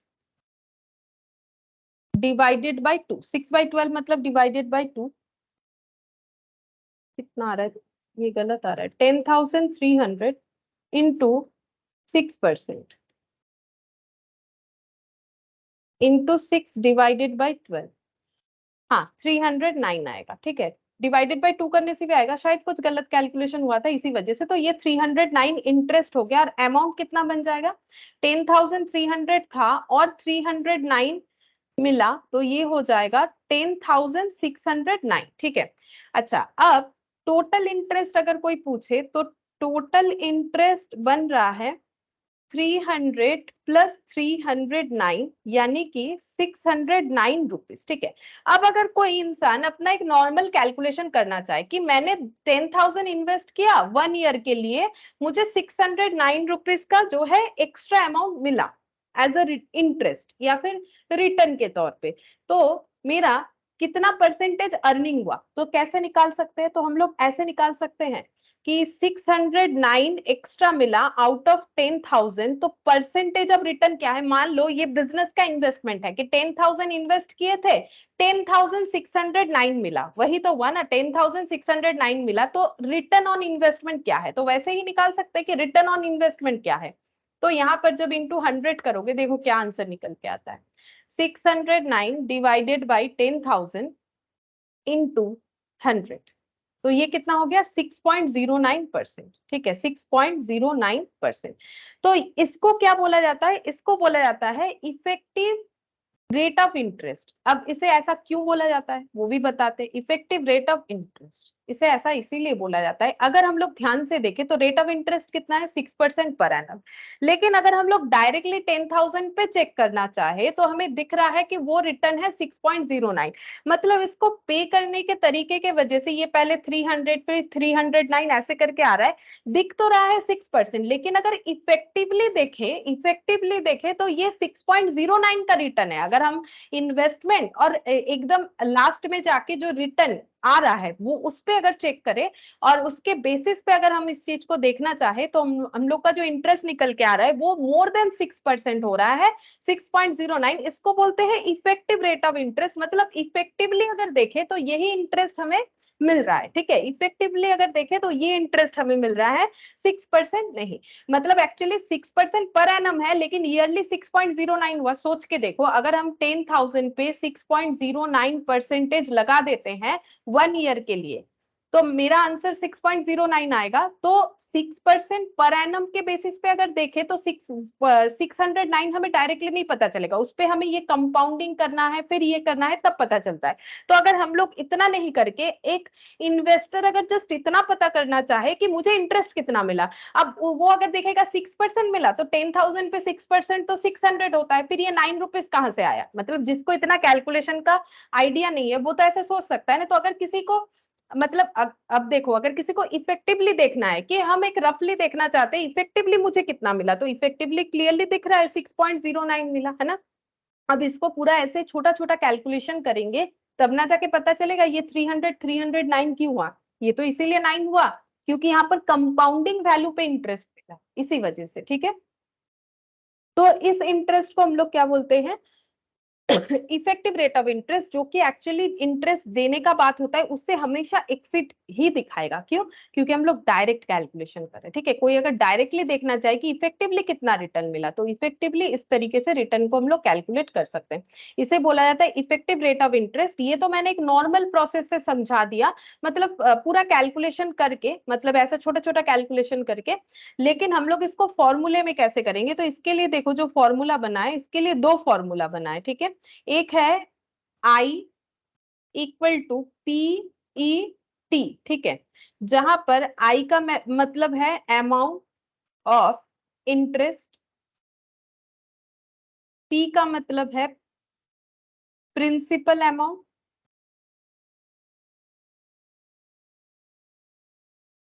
T का मतलब है टाइम, E का मतलब है इफेक्टिव रेट ऑफ इंटरेस्ट। ठीक है, अब ये जो कैलकुलेशन हुआ इसको हम फॉर्मूले में करके दिखा रहे हैं। दो फॉर्मूला है, लेकिन कब कौन सा यूज करेंगे वो भी हम बता देंगे। देखो, तो सबसे पहले आई अमाउंट ऑफ इंटरेस्ट 609। ठीक है, पी 10,000, ई कैलकुलेट करना है, टी कितने टाइम के लिए? 1 ईयर के लिए। तो इसको अगर हम लोग देखें, ई का मतलब क्या हो जाएगा? ई का मतलब हो गया 609 डिवाइडेड बाई 10,000 इंटू 1। सोच के देखो, ये 10,000 इंटू 1 मतलब 10,000। तो 10,000 अगर नहीं समझ में आया मैंने क्या किया, तो ऐसे देख लो ना। अगर ये स्टेप जब नहीं समझ में आया फॉर एग्जाम्पल, तो ये ऐसे होगा 10,000 ई। ठीक है, अब 10,000 ई 609 के बराबर। तो इक्वल 609 डिवाइडेड बाय 10,000 जो फॉर्मूले में बना है वही तो मैंने तुम लोग को यहाँ पर दिखाया। देखो डायरेक्टली मैंने ये दिखाया जो हम लोग कॉमन सेंस से कर सकते हैं।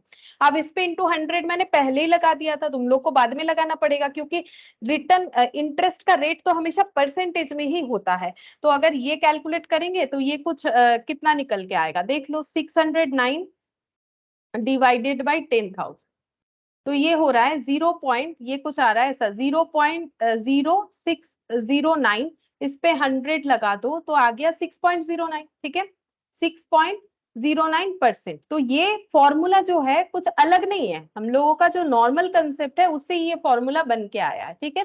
तो ऐसा, लेकिन देखो फॉर्मूला क्यों याद रखेंगे, फिर फॉर्मूले का क्या जरूरत, क्या हम लोग ऐसे बार बार कैलकुलेट करके इंटरेस्ट निकालेंगे, नहीं ना। तो फिर हम लोग को क्या करना पड़ेगा, हम लोगों को बार बार ऐसे करके अगर हम लोग इंटरेस्ट नहीं निकालेंगे, हर एक बार कितना कितना करके हो रहा है, तो हम लोग को क्या करना पड़ेगा, डायरेक्टली वो a equal to p into 1 plus I whole to the power n लगा के निकालेंगे, जिसमें हम लोग को क्या मिल जाएगा, a मिल जाएगा, a का वैल्यू आ जाएगा 10,609, ठीक है। अब हाँ यहाँ से भी कर सकते हैं, फिर यहाँ पर हम लोग को p तो पता ही होगा, अगर क्वेश्चन में p हमें 10,000 दे दिया है, इससे हम लोग i निकाल लेंगे 609, फिर उसको पुट करके निकाल सकते हैं। तो फॉर्मूला भी यूज कर सकते हो, नॉर्मली भी कर सकते हो, लेकिन और एक फॉर्मूला है उसको देखो, वो कभी कभी जरूरत पड़ेगा, कब जरूरत पड़ेगा वो भी बताते हैं। और एक फॉर्मूला है इफेक्टिव रेट ऑफ इंटरेस्ट निकालने का, E equal to 1 plus I whole to the power n minus 1, जहां पर E का मतलब है इफेक्टिव रेट ऑफ इंटरेस्ट, ठीक है। n का मतलब है नंबर ऑफ कन्वर्जन, और आई का मतलब है एडजस्टेड इंटरेस्ट, ठीक है। और ये -1 रहेगा। अब ये कब यूज करना है, ये तब यूज करना है जब हम लोगों के पास आई और एन का इंफॉर्मेशन है, जब हम लोग के पास मान लो पी नहीं है, वो तो क्वेश्चन करोगे तब पता चलेगा कि कैसे करके यूज करेंगे, ठीक है। अब देखो ये कब यूज करना पड़ेगा, ये ऐसे ही बताएंगे तो तुम लोग को नहीं समझ में आएगा, जब क्वेश्चन आएगा ना देखना इससे नहीं हो पा रहा है, इससे या फिर ऐसे भी नहीं हो पा रहा है, तब हम लोग इस तरीके से करेंगे, ठीक है। तो इसमें क्या ये आंसर निकल जाएगा 6.09, हाँ निकलेगा, क्यों नहीं निकलेगा। ये देखो E equal to 1 plus I to the power n, अब नंबर ऑफ कन्वर्जन कितना है 2 है, ठीक है। और n आई का वैल्यू कितना हो जाएगा, आई का वैल्यू यहाँ पर हम लोग को कैसे लेना पड़ेगा, 6% पर एनम है, मतलब आई 3% होगा, आई का वैल्यू यहाँ पर 3% लेना पड़ेगा, ठीक है। एडजस्टेड इंटरेस्ट है ना, ये फॉर्मूले में एडजस्टेड इंटरेस्ट है, तो आई का वैल्यू हम लोग कितना लेंगे 3%, और नंबर ऑफ कन्वर्जन हो गया 2, तो -1 चेक करते हैं कितना होगा, 3 divided by 100 plus 1 into equal to -1, 0.609 into 100 यानी कि 6.09% आ गया, कैलकुलेट होके, ठीक है। आई एडजस्टेड इंटरेस्ट है, इसीलिए हम लोग को ये देखना पड़ेगा कि कन्वर्जन के हिसाब से कितना इंटरेस्ट मिल रहा है, ठीक है, और -1 ऐसे करके पता चल जाएगा। तो ये फॉर्मूला भी इंपॉर्टेंट है, ये भी इंपॉर्टेंट है, ठीक है। अब जैसा जहां पर जरूरत होगा उस हिसाब से हम लोग उसका यूज करेंगे। अब देखते हैं क्वेश्चन मिलेगा हमें जहां पर दोनों फॉर्मूले को भी यूज कर सकते हैं, और कहाँ ऐसा होगा जहां पर सिर्फ यही वाला फॉर्मूला एप्लीकेबल होगा। चलो देखते हैं क्वेश्चन क्या बोला है। 5,000 is invested in a term deposit scheme that fetches interest 6% per annum compounded quarterly। बोल रहा है 5,000 को इन्वेस्ट किया गया है एक टर्म डिपॉजिट पे, जहां पर इंटरेस्ट मिलता है क्वार्टरली कंपाउंड होते हुए, ठीक ठीक है, 6% पर एनम। मतलब पहले देख लेते हैं कंसेप्ट क्या बोल रहा है क्वेश्चन का। स्टोरी कुछ ऐसा है, ये देखो,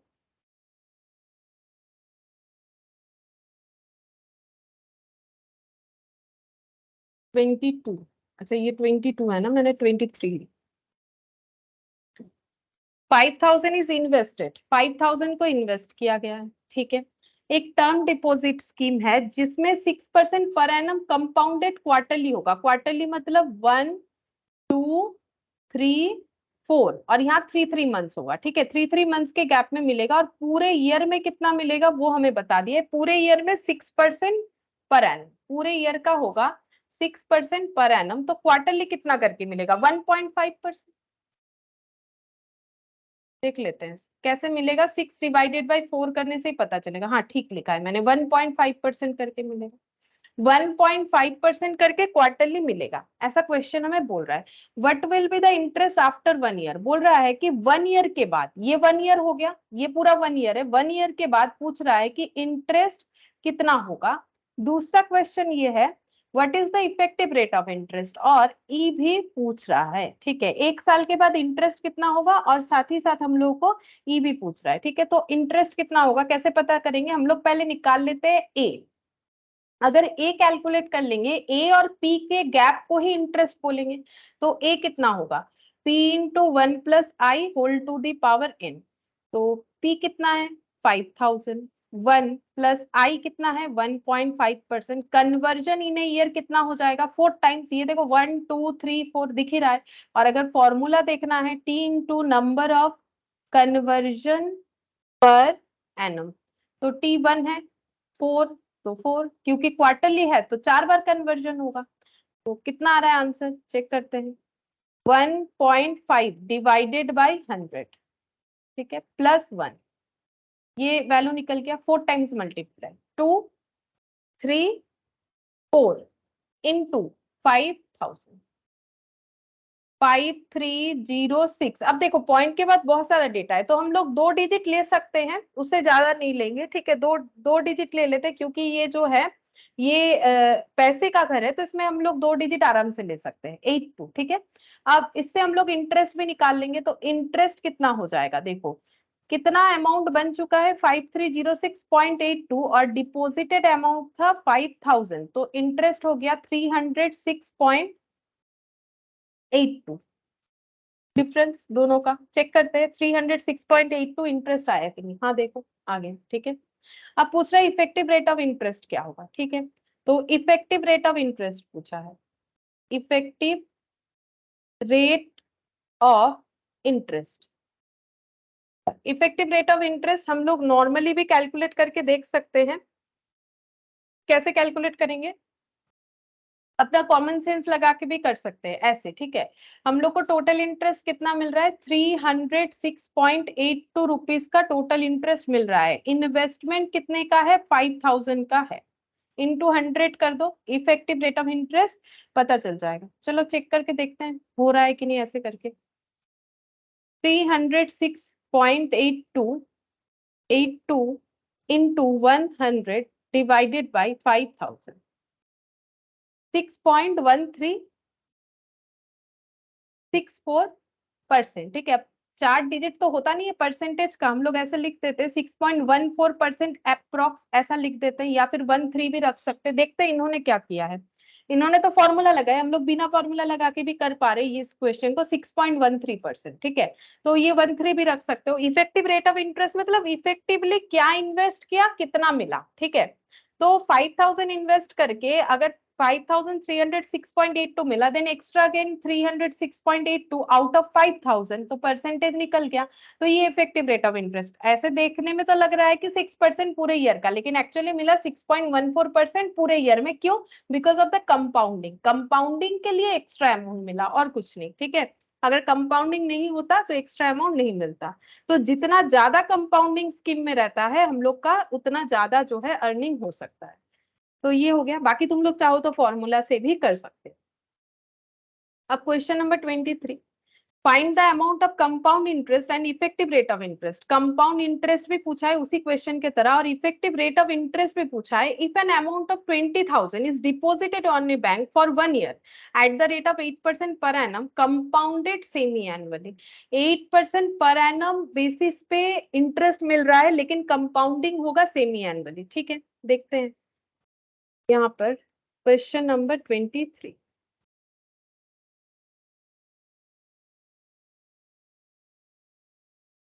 बोल रहा है कि find the amount of compound interest and effective rate of interest if an amount of 20,000 amount of 20,000 यानी कि पी डिपॉजिट किया गया है एक बैंक में फॉर 1 ईयर, 1 ईयर के लिए डिपॉजिट हुआ।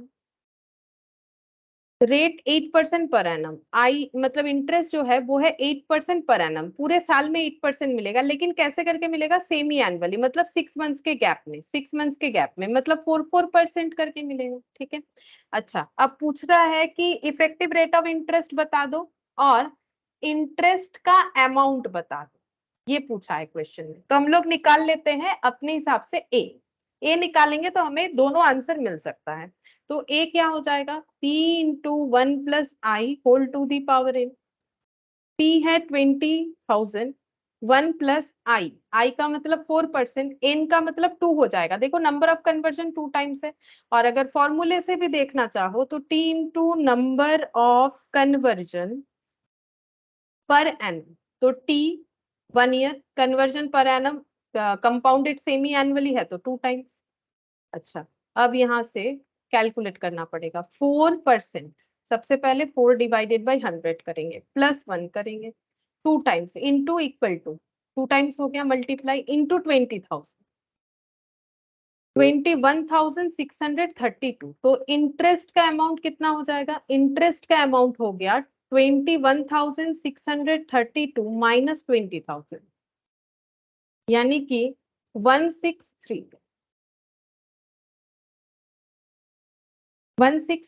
ठीक है, ये हो गया हम लोग का इंटरेस्ट का अमाउंट, पहला आंसर। ठीक है, और पूछा था इफेक्टिव रेट ऑफ इंटरेस्ट भी बता दो, ये भी निकाल लेते हैं। Effective rate of interest 1632 interest मिला आउट ऑफ 20,000, तो इफेक्टिव रेट ऑफ इंटरेस्ट कितना होगा, तो ये हो जाएगा हम लोग का, ये 2020 हट गया, डिवाइडेड बाई 200 करके देख लेते हैं, हो जाए 8.16%। इफेक्टिव रेट ऑफ इंटरेस्ट आ जाता है 8.16%। देखो बिना फॉर्मूले के निकल जा रहा है। ठीक है, सिर्फ इतना रिटर्न ऑफ इन्वेस्टमेंट पता करेंगे तो मिल जाएगा। ठीक है, तो 1632 और डिवाइड करके 8.16, चलो चेक करते हैं। 1632 पहला आंसर, और 8.16 इन्होंने दोनों जगह पे ही ये देखो फॉर्मूला लगा के किया है। तो अभी तक हम लोग देखो बिना फॉर्मूला लगाए कॉमन सेंस से भी कर पा रहे हैं, तो जब तक कॉमन सेंस से कर पाएंगे करेंगे। ठीक है, अगर ऐसा कोई क्वेश्चन आ जाता है जो नहीं कर पाएंगे उसका बात अलग है। यहाँ पर बोला है एग्जाम्पल 24 में देखो, which is better investment, 3% per year compounded monthly और 3.2% पर ईयर सिंपल इंटरेस्ट। ये बहुत ही एक अच्छा क्वेश्चन है। देखो यहाँ पर क्वेश्चन समझना बहुत जरूरी है, तो ये देखो हम ड्रॉ करके दिखाएंगे। एग्जाम्पल 24 हमें बोल रहा है कि दो स्कीम है, कौन सा बेटर है, 3% पर ईयर कंपाउंडेड मंथली, मतलब 3% मिलेगा पर एनम, कंपाउंडेड होगा मंथली, मतलब 1 2 3 4 5 6 7 8 9 10 11 12, मतलब कितना करके इंटरेस्ट मिलेगा, 3% जो है 12 टाइम्स में मिलेगा, मतलब 0.25% करके, 0.25% करके मिलेगा, 0.25% करके मिलेगा, पहला स्कीम के हिसाब से। ठीक है, दूसरा है 3.2% पर ईयर सिंपल इंटरेस्ट, मतलब ये कुछ ऐसा हो जाएगा, सिंपल इंटरेस्ट पूरे 1 ईयर में कितना मिलेगा, बोल रहा है 3.2% पर एनम। ठीक है, एक साल में इतना मिलेगा, तो कौन सा बेटर है, तो ये पता करना पड़ेगा। तो देखो या हम लोग को ये पता करना चाहिए कैसे हम लोग जो है कैलकुलेट कर सकते हैं। ये है सिंपल इंटरेस्ट, ठीक है, और ये है कंपाउंड इंटरेस्ट, कंपाउंडेड होगा, कंपाउंडेड मंथली। ठीक है, अब कंपेयर कैसे करेंगे, कंपेयर करने के लिए हमें इफेक्टिव रेट जो है सबसे ज्यादा हेल्प करेगा। क्यों हेल्प करेगा, इफेक्टिव रेट से ही क्यों निकाल सकते हैं, उसका रीजन बस इतना है, देखो यहाँ पर तो हमेशा प्रिंसिपल अमाउंट पे ही इंटरेस्ट लगता जाएगा, चाहे कितने भी टर्म पीरियड के लिए हो, क्योंकि यहाँ पर कंपाउंडिंग है तो कंपाउंडेड अमाउंट पे लगेगा। ठीक है, तो कंपाउंडेड अमाउंट पे अगर हम लोग चेक करें तो इंटरेस्ट जो है वो बदलता जाता है। ये देखो इसके लिए मैंने ये वाला एग्जांपल दिखाया ना, यहाँ 300, यहाँ 309। अब ये स्कीम के लिए अगर ऐसा बोला जाता कि ये स्कीम बेटर है या फिर पूरे 1 ईयर के लिए जो है सपोज कि 6.2% मिलेगा, ये ज्यादा बेटर है। ठीक है, सिंपल इंटरेस्ट, तो हम लोग कैसे चेक करते हैं, 10,000 पे अगर हमें ऐसा मिल रहा है तो उसमें हो रहा है 609। ठीक है, अच्छा अब अगर मुझे 10,000 पे ये 6.2% पे चेक करना है सपोज पूरे 1 ईयर का, तो मेरा आंसर आएगा आई थिंक 620। देख लेते हैं पूरे 1 ईयर का 6.2%। हाँ 620 आएगा, ठीक है। अब 609 ज्यादा है कि 620? ऑब्वियसली 620 ज्यादा है, ठीक है। तो इसका मतलब ये वाला स्कीम लेना चाहिए। तो मुझे कंपेयर किससे करना पड़ेगा? टोटल इंटरेस्ट से करना पड़ेगा। लेकिन मुझे अगर क्वेश्चन में ना तो प्रिंसिपल दिया है कि हम इंटरेस्ट कैलकुलेट कर रहे हैं, मुझे कुछ भी नहीं दिया है, तो कंपेयर करने का एक ही तरीका है। मुझे क्या करना पड़ेगा? मुझे ये ई देखना पड़ेगा। क्यों? क्योंकि ई जो है वो पूरे ईयर का हमें एक इफेक्टिव रेट बता रहा है, ठीक है। ई का मतलब इफेक्टिव रेट है।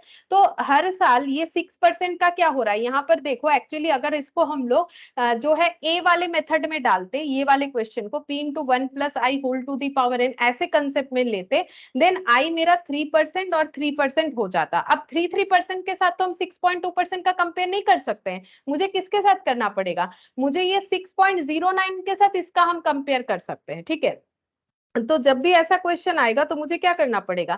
पूरे इफेक्टिव रेट के साथ इसको चेक करना पड़ेगा, अदरवाइज हम लोग कैलकुलेट नहीं कर पाएंगे ना। मतलब कैलकुलेशंस में जो है उसको क्या बोले, कंपेरेबल नहीं होगा, ठीक है। कंपेरेबल नहीं होगा मतलब हम समझाते हैं फिर से। देखो यहाँ पर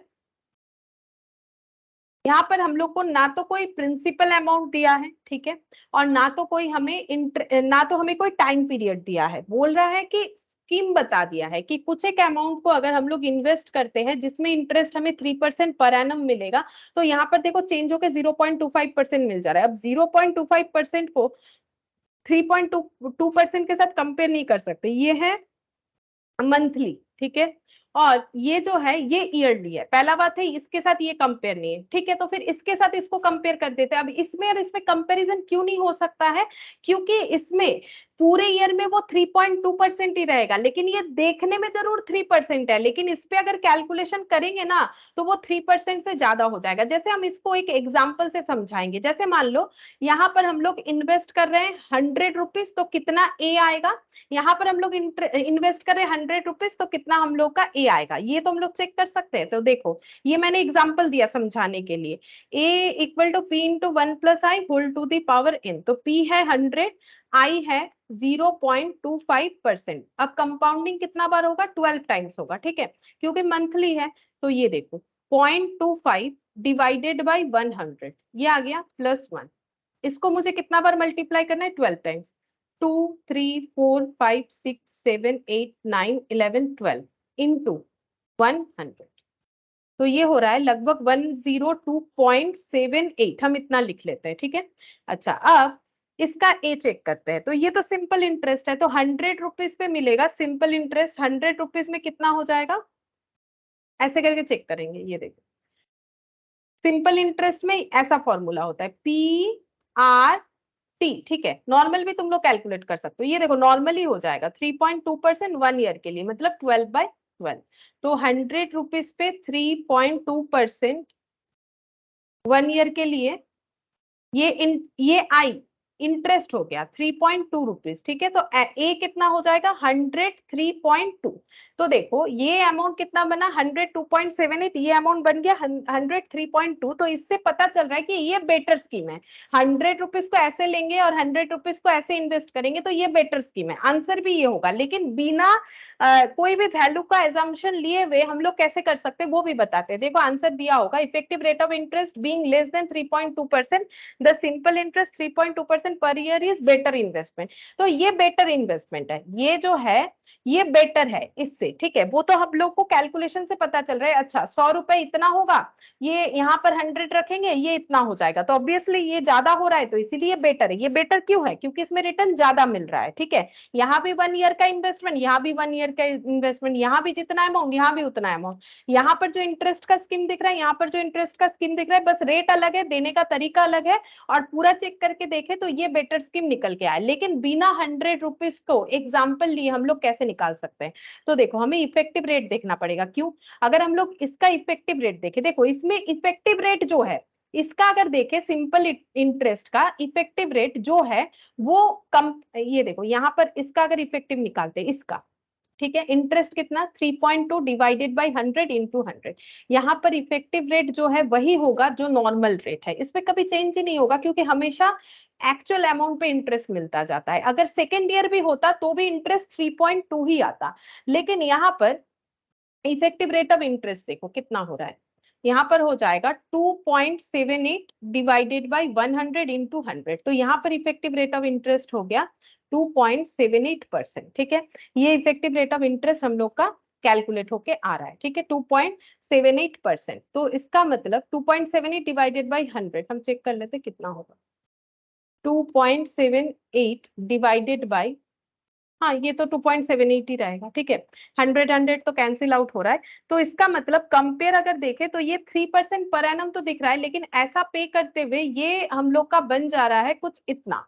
एक बार ना हम चेक कर लेते हैं, ठीक हुआ तो calculation 0.25 divided by 100 plus 1, 0.25 divided by 100 plus 1 into 2, 3, 4, 5, 6, 7, 8, 9, 10, 11, 12, थोड़ा सा गलत लग रहा है, इंटू 100, 103 आ रहा है। अच्छा, थोड़ा सा गलत है, ठीक है, ठीक कर लेते।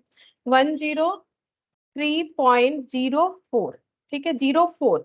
तो यहाँ पर इंटरेस्ट कितना आ गया, 3.04 डिवाइडेड बाई 100 इंटू 100, मतलब 3.04%। ठीक है, मतलब अगर पूरे ईयर का एक इफेक्टिव रेट ऑफ इंटरेस्ट देखना चाहे तो ये 3% ऐसे कंपाउंड होते होते, कम तो नहीं हो सकता है ना, इसीलिए मुझे डाउट लगा, कुछ ना कुछ गलत कैलकुलेशन कर लिया है मैंने।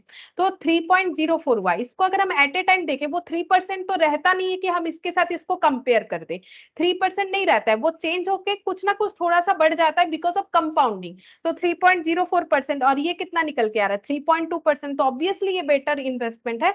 तो इसीलिए इफेक्टिव रेट से हम लोग चेक करके बता सकते हैं। ठीक है, तो यहाँ पर देखो इन्होंने क्या किया, इन्होंने ऐसे भी तुम लोग कर सकते हो, या फिर यहाँ से हम दिखा देते क्या किया है। यहाँ पर इन्होंने कैलकुलेट किया कि ये 3% पर ईयर कंपाउंडेड मंथली, यानी कि जैसा मैंने निकाला, फिर एन जो है 12, सिर्फ अमाउंट नहीं था हम लोग के पास, तो इन्होंने इफेक्टिव रेट ऑफ इंटरेस्ट का जो दूसरा वाला फॉर्मूला था ना, वो ई से निकाल दिया। ये देखो, अगर हम लोग कोई अमाउंट नहीं कंसिडर करते हैं इस क्वेश्चन में, ई ई को कैसे निकाल सकते हैं बिना कोई अमाउंट को लिए हुए, आई तो हम लोग को क्वेश्चन में ही बता रखा है, उसके हिसाब से 0.25% है। एन 12 टाइम्स हो जाएगा -1, इससे हम लोग का आंसर मिल जाएगा। ये देखो 0.25 डिवाइडेड बाई 100 प्लस 1, 2, 3, 4, 5, 6, 7, 8, 9, 11, 12, ठीक है, -1, तो इंटू 100, परसेंटेज में आ गया 3.04। ठीक है, 3.04% ऐसा आ रहा है कैलकुलेट करते हुए, 3.04%। इफेक्टिव रेट ऑफ इंटरेस्ट मतलब एक सिंगल इंटरेस्ट रेट जो पूरे स्कीम को बता सकता है। ठीक है, 3% नहीं रहता है, जैसे कि देखो यहाँ पर मैंने प्रैक्टिकली दिखाया कि ये देखने में तो 6% पर एनम, अगर 6% ही होता तो 600 ना हो जाता, 9 रुपीज क्यों बढ़ रहा है, क्योंकि यहाँ पर 10,000 की जगह 10,300 पे इंटरेस्ट मिल रहा है ना, इसी वजह से अमाउंट बढ़ जा रहा है। तो इसको ये अलग अलग रेट नहीं देख के, इसको एक ही सिंगल रेट में अगर मुझे बताना है कि 10,000 इतना कैसे हुआ, तो हम बोलेंगे 6.09% से हुआ, that is the effective rate of interest. तो जब भी कंपाउंडिंग होगा तो हम लोगों को अगर सिंपल इंटरेस्ट के साथ कंपेयर करना है या फिर उसे एक सिंगल रेट से बताना है तो इफेक्टिव रेट का यूज करना चाहिए। तो यहाँ पर ये फॉर्मूला हमारा यूजफुल हुआ कि हम लोगों ने ये कैलकुलेट कर लिया कि इफेक्टिव रेट ऑफ इंटरेस्ट 3.04 और यहाँ पर आ रहा है 3.2, तो क्योंकि 3.2% is greater than 3.04, then ये वाला ज्यादा अच्छा है। ठीक है, then 3.2% per year simple interest is better than 3% per year compounded monthly. ठीक है, हमेशा कंपाउंडिंग होने से ही बेटर है ऐसा नहीं बोल सकते। ठीक है, देखो हमेशा कंपाउंडिंग हुआ तो ही अच्छा होगा ऐसा बात नहीं है, वो तो चेक करना पड़ेगा ना कि इन्वेस्टमेंट ये अगर ज्यादा मिल रहा है इसमें तो ये भी बेटर हो सकता है। तो देखो नॉर्मली कंपाउंडिंग में ज्यादा मिलता है सिंपल इंटरेस्ट से, लेकिन उसका रेट भी तो देखना पड़ेगा। इसका इफेक्टिव रेट तो 3.2% ही रहेगा चाहे कितने भी साल हो जाए। ये स्कीम अगर 5 साल भी चलेगा ना तो ये 3.2% ही इसका इफेक्टिव रेट रहेगा। क्यों? 100 रुपीज पे हर बार हमें 3.2 करके ही इंटरेस्ट मिलता जाएगा। तो अगर हम लोग 5 साल का भी इंटरेस्ट देखेंगे और उसका रेट निकालेंगे तो भी 3.2% ही रहेगा। ठीक है, उसमें कोई चेंजेस नहीं आएगा। तो यहाँ पर लेकिन क्या है, हमें इफेक्टिव रेट निकालना पड़ेगा, जरूर पड़ेगा, नहीं तो हम लोग कंपेयर नहीं कर पाएंगे। अगर 3 के साथ 3.2% कंपेयर करके बोलोगे ये ज्यादा है इसीलिए लिख दिया तो गलत हो जाएगा। वैसे इस आंसर के हिसाब से लिख देते हो तो ठीक है, आंसर टैली तो हो जाएगा, लेकिन समझाना भी तो पड़ेगा क्योंकि यहाँ पर आंसर यही वाला बेटर है। तो तुम लोग अगर जस्ट ये डिजिट देख के बोल दोगे दिस इज बेटर, नहीं ऐसा नहीं होता है। ठीक है, ऐसा नहीं होता है, हमें चेक करना पड़ेगा कि कौन सा बेटर है। इसलिए मैंने प्रैक्टिकली भी समझाया। कोई भी एक रुपीज ले लो, उसके साथ एग्जाम्पल से देख लो, फिर देखना कि क्यों इफेक्टिव रेट से हम लोग कंपेयर करके बता सकते हैं। क्योंकि इससे नहीं कर पा रहे बिकॉज 3% जो है वो 3% नहीं रहता है, वो कुछ ना कुछ उसमें चेंज होता है, इंक्रीज ही होता है। ये इंक्रीज ही होता है चाहे किसी भी तरीके का कंपाउंडिंग हो, ईयरली हो, सेमी एनुअली हो, क्वार्टरली हो, मंथली हो, उसका इफेक्टिव रेट जो है वो बढ़ ही जाता है। ठीक है, फिर उसको कंपेयर करना पड़ेगा दूसरे किसी इफेक्टिव रेट के साथ। ये इफेक्टिव ही है क्योंकि इसमें कोई चेंजेस नहीं आता है। ठीक है, ये इफेक्टिव है, तो हम लोग इस तरीके से कंपेयर करके बता सकते हैं। तो देखो यहाँ पर एग्जाम्पल्स हम लोग का कंप्लीट हो गया। अब यहाँ पर कुछ जो है एक्सरसाइज है, एक तो क्वेश्चन कर सकते हैं। ठीक है, एक्सरसाइज 4B, एक्सरसाइज 4B। देखो यहाँ पर क्या बोल रहा है, P का वैल्यू 1000, R जो है वो I। ठीक है, रेट ऑफ इंटरेस्ट को कभी कभी R से भी डिनोट किया जा सकता है। तो R बोला है 5% per annum. N4 what is the amount and compound interest, हम लोग को बोल रहा है what is the amount and compound interest. Amount और कंपाउंड इंटरेस्ट क्या है ये कैलकुलेट करने के लिए बोल रहा है। तो बता सकते हो कौन सा आंसर होगा? तुम लोग बता सकते हो कौन सा आंसर होगा? कैलकुलेट करके मुझे बताओ कौन सा आंसर होगा। कंपाउंड इंटरेस्ट बोल दिया है तो कैलकुलेट करके बोलो मुझे कौन सा आंसर होगा।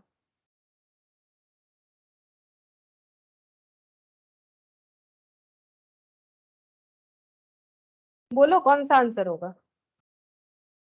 पी बता दिया है, आर बता दिया है, एन बता दिया है, what is the amount and C I compound interest. बोलो कौन सा आंसर होगा।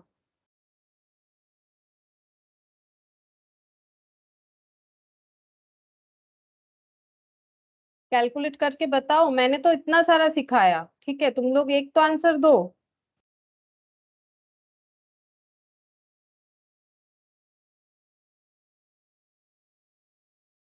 देखो अभी नहीं करोगे तो बाद में तो करना पड़ेगा। बात तो एक ही है, अगर अभी आंसर दे दोगे तो तुम लोग का भी तो काम हल्का हो जाएगा ना। अगर तुम लोग बता ही दोगे अभी तो क्या प्रॉब्लम है। इतना कुछ सुन रहे हो, कुछ तो बताओ क्या आंसर होगा।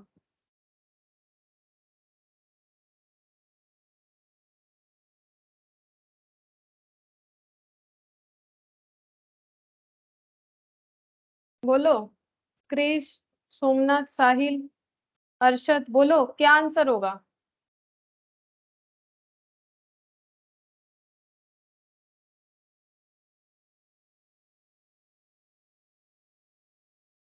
कोई कुछ नहीं बोलेगा। एक काम करते एक एक जन से पूछ लेते ये हैं। आप बता दो, मैं तो बता दूंगा। कौन सा आंसर होगा बोलो।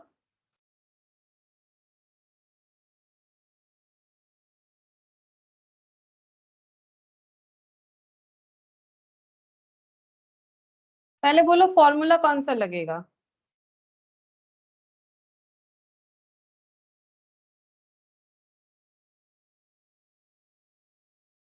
फॉर्मूला कौन सा लगेगा। P into R into T. आवाज ना थोड़ा कट रहा है।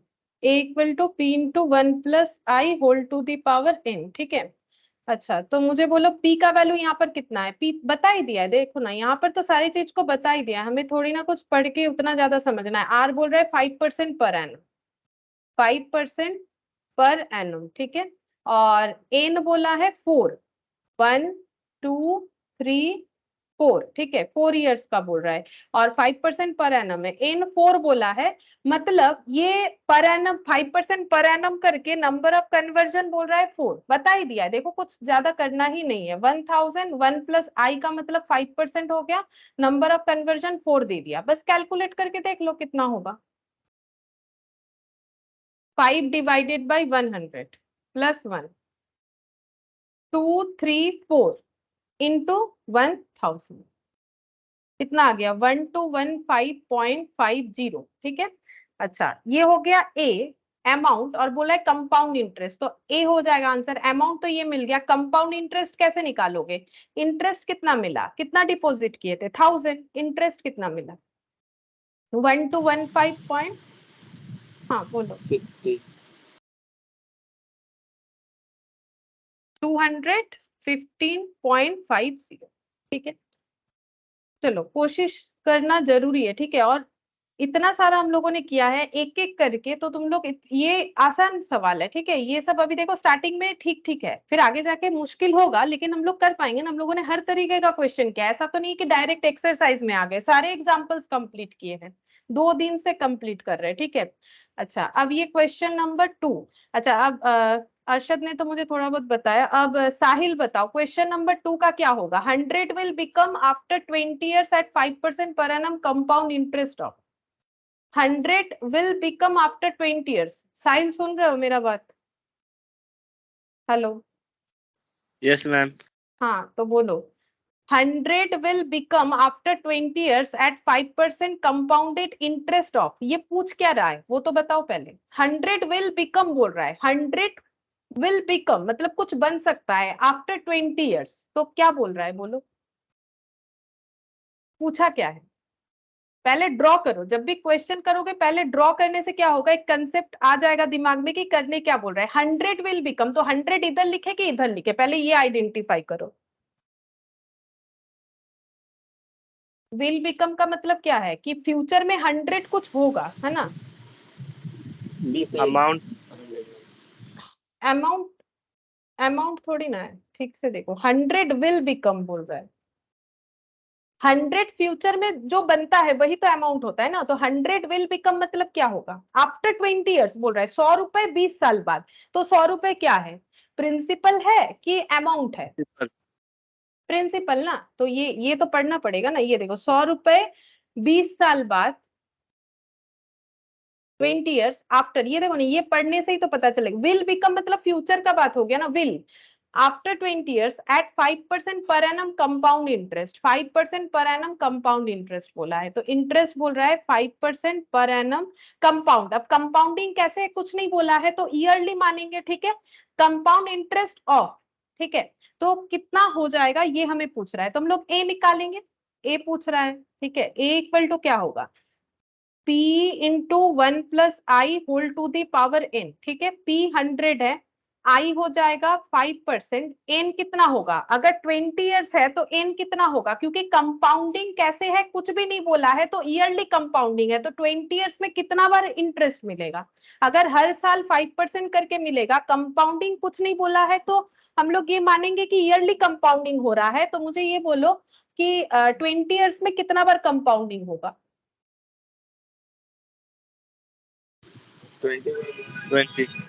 20 टाइम्स होगा। अगर हर साल एक एक बार इंटरेस्ट मिलेगा तो 20 साल में 20 बार इंटरेस्ट मिलेगा। अच्छा अब ये कैलकुलेट कैसे करेंगे, उस पे हमें थोड़ा सा ध्यान रखना चाहिए, गलत नहीं होना चाहिए। 5% पहले निकालेंगे, 5 डिवाइडेड बाई 100, जितना भी आएगा उसमें 1 ऐड करेंगे। अब 20 निकालेंगे, 20 टाइम्स मल्टीप्लाई कैसे करना है यही हम बता रहे थे। क्या इंटू 1.05 इंटू 1.05 इतना बार लिखोगे, नहीं, इसीलिए मैंने सिखाया इंटू इक्वल करके जितना बार चाहिए, इंटू इक्वल करो। इंटू इक्वल करने से ऑटोमेटिकली कोई भी डिजिट का 2 टाइम्स मल्टीप्लीकेशन हो जाता है। 3 4 5 6 7 8 9 10 11 12 13 14 15 16 17 18 19 20, बस गलत नहीं होना चाहिए। इंटू 100, 265.3 0.29, ठीक है। अब हम गलत नहीं होना चाहिए, ये बार बार क्यों बोलते हैं ना, ये क्या होता है ना, ये इक्वल इक्वल करते करते कभी कभार काउंटिंग गड़बड़ हो जाता है, इसीलिए। तो 265, ये देखो 265 हम लोग का आ रहा है। अच्छा, यहाँ बोला है इंटरेस्ट ऑफ, ठीक है, पर एनम कंपाउंडेड इंटरेस्ट ऑफ, मतलब इंटरेस्ट कितना होगा ये हम लोग को पूछ रहा है। तो इंटरेस्ट कितना होगा, ए तो निकाल लिया हम लोगों ने, इंटरेस्ट कितना होगा 265.33 माइनस 100, मतलब 165.33, ये आंसर आ रहा है, मतलब ऑप्शन हम लोगों का सी हो जाएगा, ठीक है।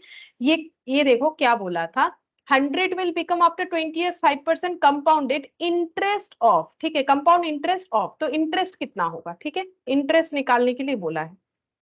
वैसे क्लियरली तो नहीं बोला है यहाँ पर, लेकिन आंसर देख के पता चल सकता है, क्योंकि देखो हम लोगों का ए कितना आया, ए आया हम लोग का 265.33, तो यहाँ ऐसा कोई ऑप्शन था ही नहीं, लेकिन 165.33 था, मतलब इंटरेस्ट का बात पूछा होगा कि 100 जो है वो 20 ईयर्स बाद 5% पर एनम कंपाउंड इंटरेस्ट में कितना बन जाएगा, ठीक है।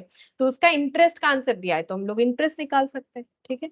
अच्छा, अब और एक क्वेश्चन देख लेते हैं, question number 3। The effective rate of interest corresponding to a nominal rate of 3% per annum payable half yearly is, ठीक है। तो सोमनाथ बोलो, सोमनाथ बताओ, सोमनाथ बोलो, बोलছে the effective rate of interest means E corresponding to a nominal rate 3% per annum half yearly is, बोल रहा है अगर कोई इंटरेस्ट रेट बताया गया है 3% per annum payable half yearly, उसका इफेक्टिव रेट क्या होगा।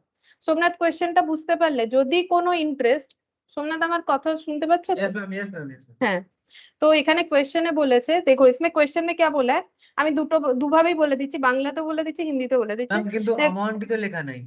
হ্যাঁ, अमाउंटेর দরকার নেই, বলেছে देखो यहाँ पर बोला क्या है, पहले क्वेश्चन को समझ लेते हैं। हम लोग को बोला है कि नॉमिनल रेट अगर बताया है 3% पेबल हाफ ईयरली। अच्छा, 3% पेबल हाफ ईयरली का मतलब क्या होता है, हम लोग पहले अपने हिसाब से वो बना लेते हैं। ये देखो 3%, देखो बोला है 3% per annum payable half yearly, मतलब ये अमाउंट 6 मंथ्स में दिया जाएगा, कोई भी अमाउंट हो, मतलब ये इंटरेस्ट 6 मंथ्स में दिया जाएगा अगर हम लोग इस इन्वेस्टमेंट स्कीम में कुछ भी अमाउंट इन्वेस्ट करते हैं तो, ठीक है।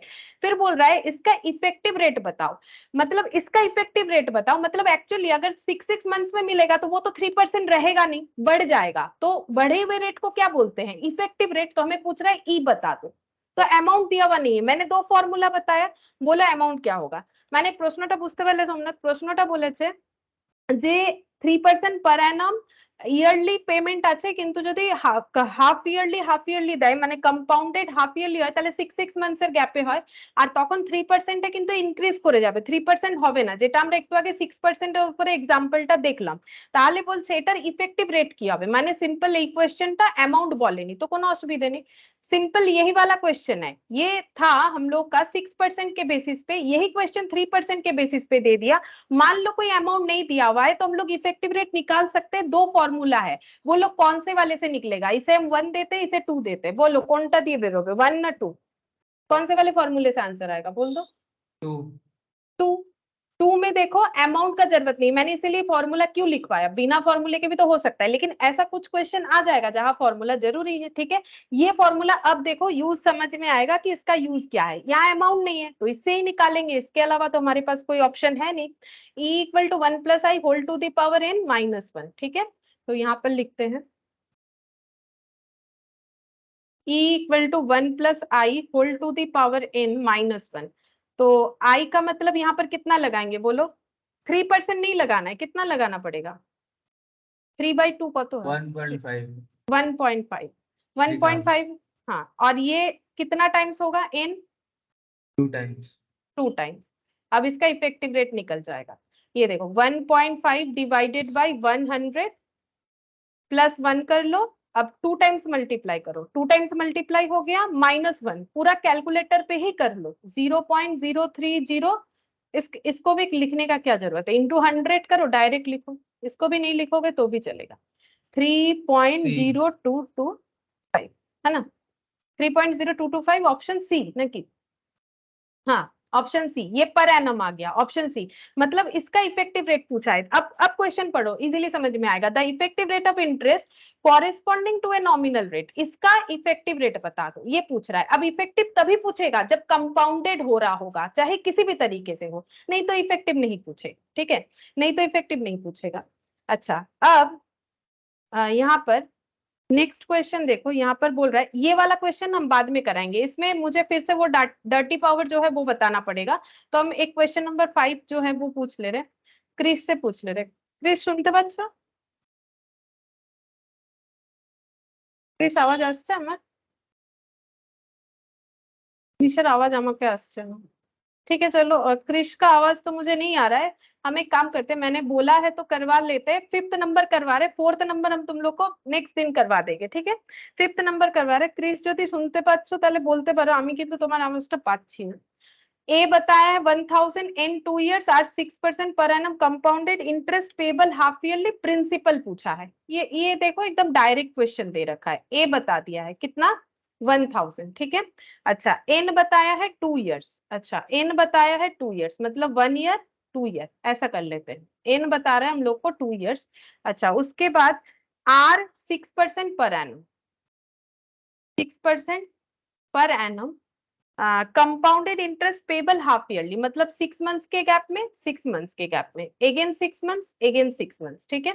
अच्छा, अब यहाँ एन 2 years दे दिया है, लेकिन हम लोग को पता है एन नंबर ऑफ कन्वर्जन है। लेकिन अगर क्वेश्चन बोल रहा है कि हम एन 2 मानेंगे तो मान सकते हो, लेकिन इससे हमारा कंसेप्ट नहीं बदल जाना चाहिए। तुम लोग कंसेप्ट को मतलब मिक्सड अप कर दो, ठीक है। यहाँ इन्होंने एन 2 बताया है, एक्चुअली एन होता है नंबर ऑफ कन्वर्जन। अगर कंपाउंडेड हाफ ईयरली है तो 2 years में कितना बार कन्वर्जन होगा, बोलो 2 years में कितना बार कन्वर्जन होगा? 4 टाइम्स, ठीक है। ये इनका बताने का तरीका है, ठीक है, कोई बात नहीं। अब अगर हमें क्वेश्चन कुछ अपने तरीके से बता रहा है तो वो हमें देखना पड़ेगा, ठीक है, उसके लिए हम लोग कुछ नहीं कर सकते, हम लोग अपना तरीका से कर लेंगे। a equal to p into 1 plus I whole to the power n। a 1000, p नहीं पता, वही तो ढूंढना है। i, अब 6% पर एनम बोला है कंपाउंडेड हाफ ईयरली, तो 6% का ये एक साल में, एक साल में मतलब 3% करके 6 मंथ्स के गैप में मिलने वाला है, यानी कि 3%। और ये 2 years में 1 2 3 4 टाइम कन्वर्जन हो जाएगा, ठीक है। तो इसे कैलकुलेट कर पाएंगे, 3 डिवाइडेड बाई 100 प्लस 1, 1.03 4 टाइम्स 2 3 4, ठीक है, ये आ गया। तो 1000 इक्वल टू p इंटू 1.1255, मैंने 4 डिजिट ले लिया है, ठीक है। तो p equal to 1000 divided by 1.1255, तो 888.49 आ रहा है। देखते हैं ऑप्शन ऐसा कुछ है क्या नहीं। 884 पॉइंट मतलब मुझे लगता है ये होना चाहिए, ऑप्शन बी होना चाहिए। देखते हैं ये ऑप्शन बी है कि नहीं, एक बार चेक करो तो तुम लोग, मुझे पेज बहुत नीचे जाना पड़ेगा। 5th का,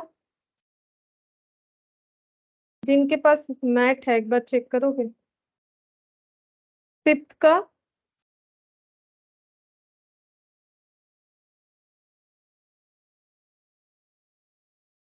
फिफ्थ नंबर का आंसर बता सकते हो मुझे क्या है?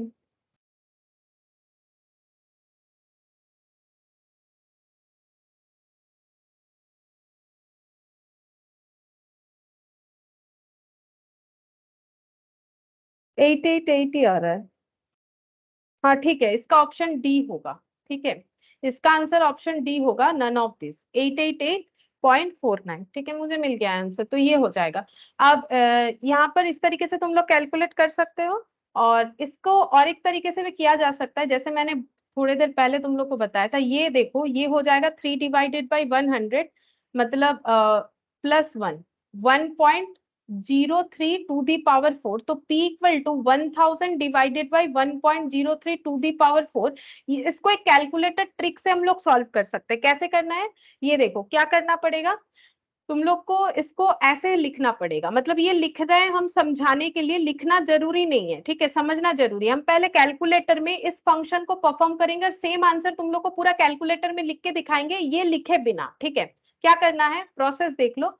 सबसे पहले कैलकुलेटर में लिखना है 1.03 डिवाइड डिवाइड, देखो हम लिख देते हैं क्या करें, 1.03 डिवाइड डिवाइड, 2 बार करो फिर इक्वल करो, इक्वल करने पे जिनका 1 दिख रहा है वो दोबारा इक्वल करो और जिनका नहीं दिख रहा है उनको ये दिखेगा, और ऐसे करके फिर 4 बार, ये एक बार हो गया, 2 3 4 मतलब, और 3 बार इक्वल करो, 2 3 4, तो ये पूरा आंसर निकल के आ जाएगा, ठीक है, इंटू 1000 कर दो, ठीक है, इंटू 1000, तो ये 88.848 निकल गया। तो क्या करना है, 1.03 डिवाइड डिवाइड इक्वल, जिनका 1 दिखेगा वो दोबारा इक्वल करो, मतलब एक बार डिवाइड हो गया, मुझे क्या करना है, 1 डिवाइडेड बाई 1.03, फिर 1 डिवाइडेड बाई 1.03, फिर 1 डिवाइडेड बाई 1.03, फिर 1 डिवाइडेड बाई 1.03, ये 4 बार करना है, यही तो है कंसेप्ट।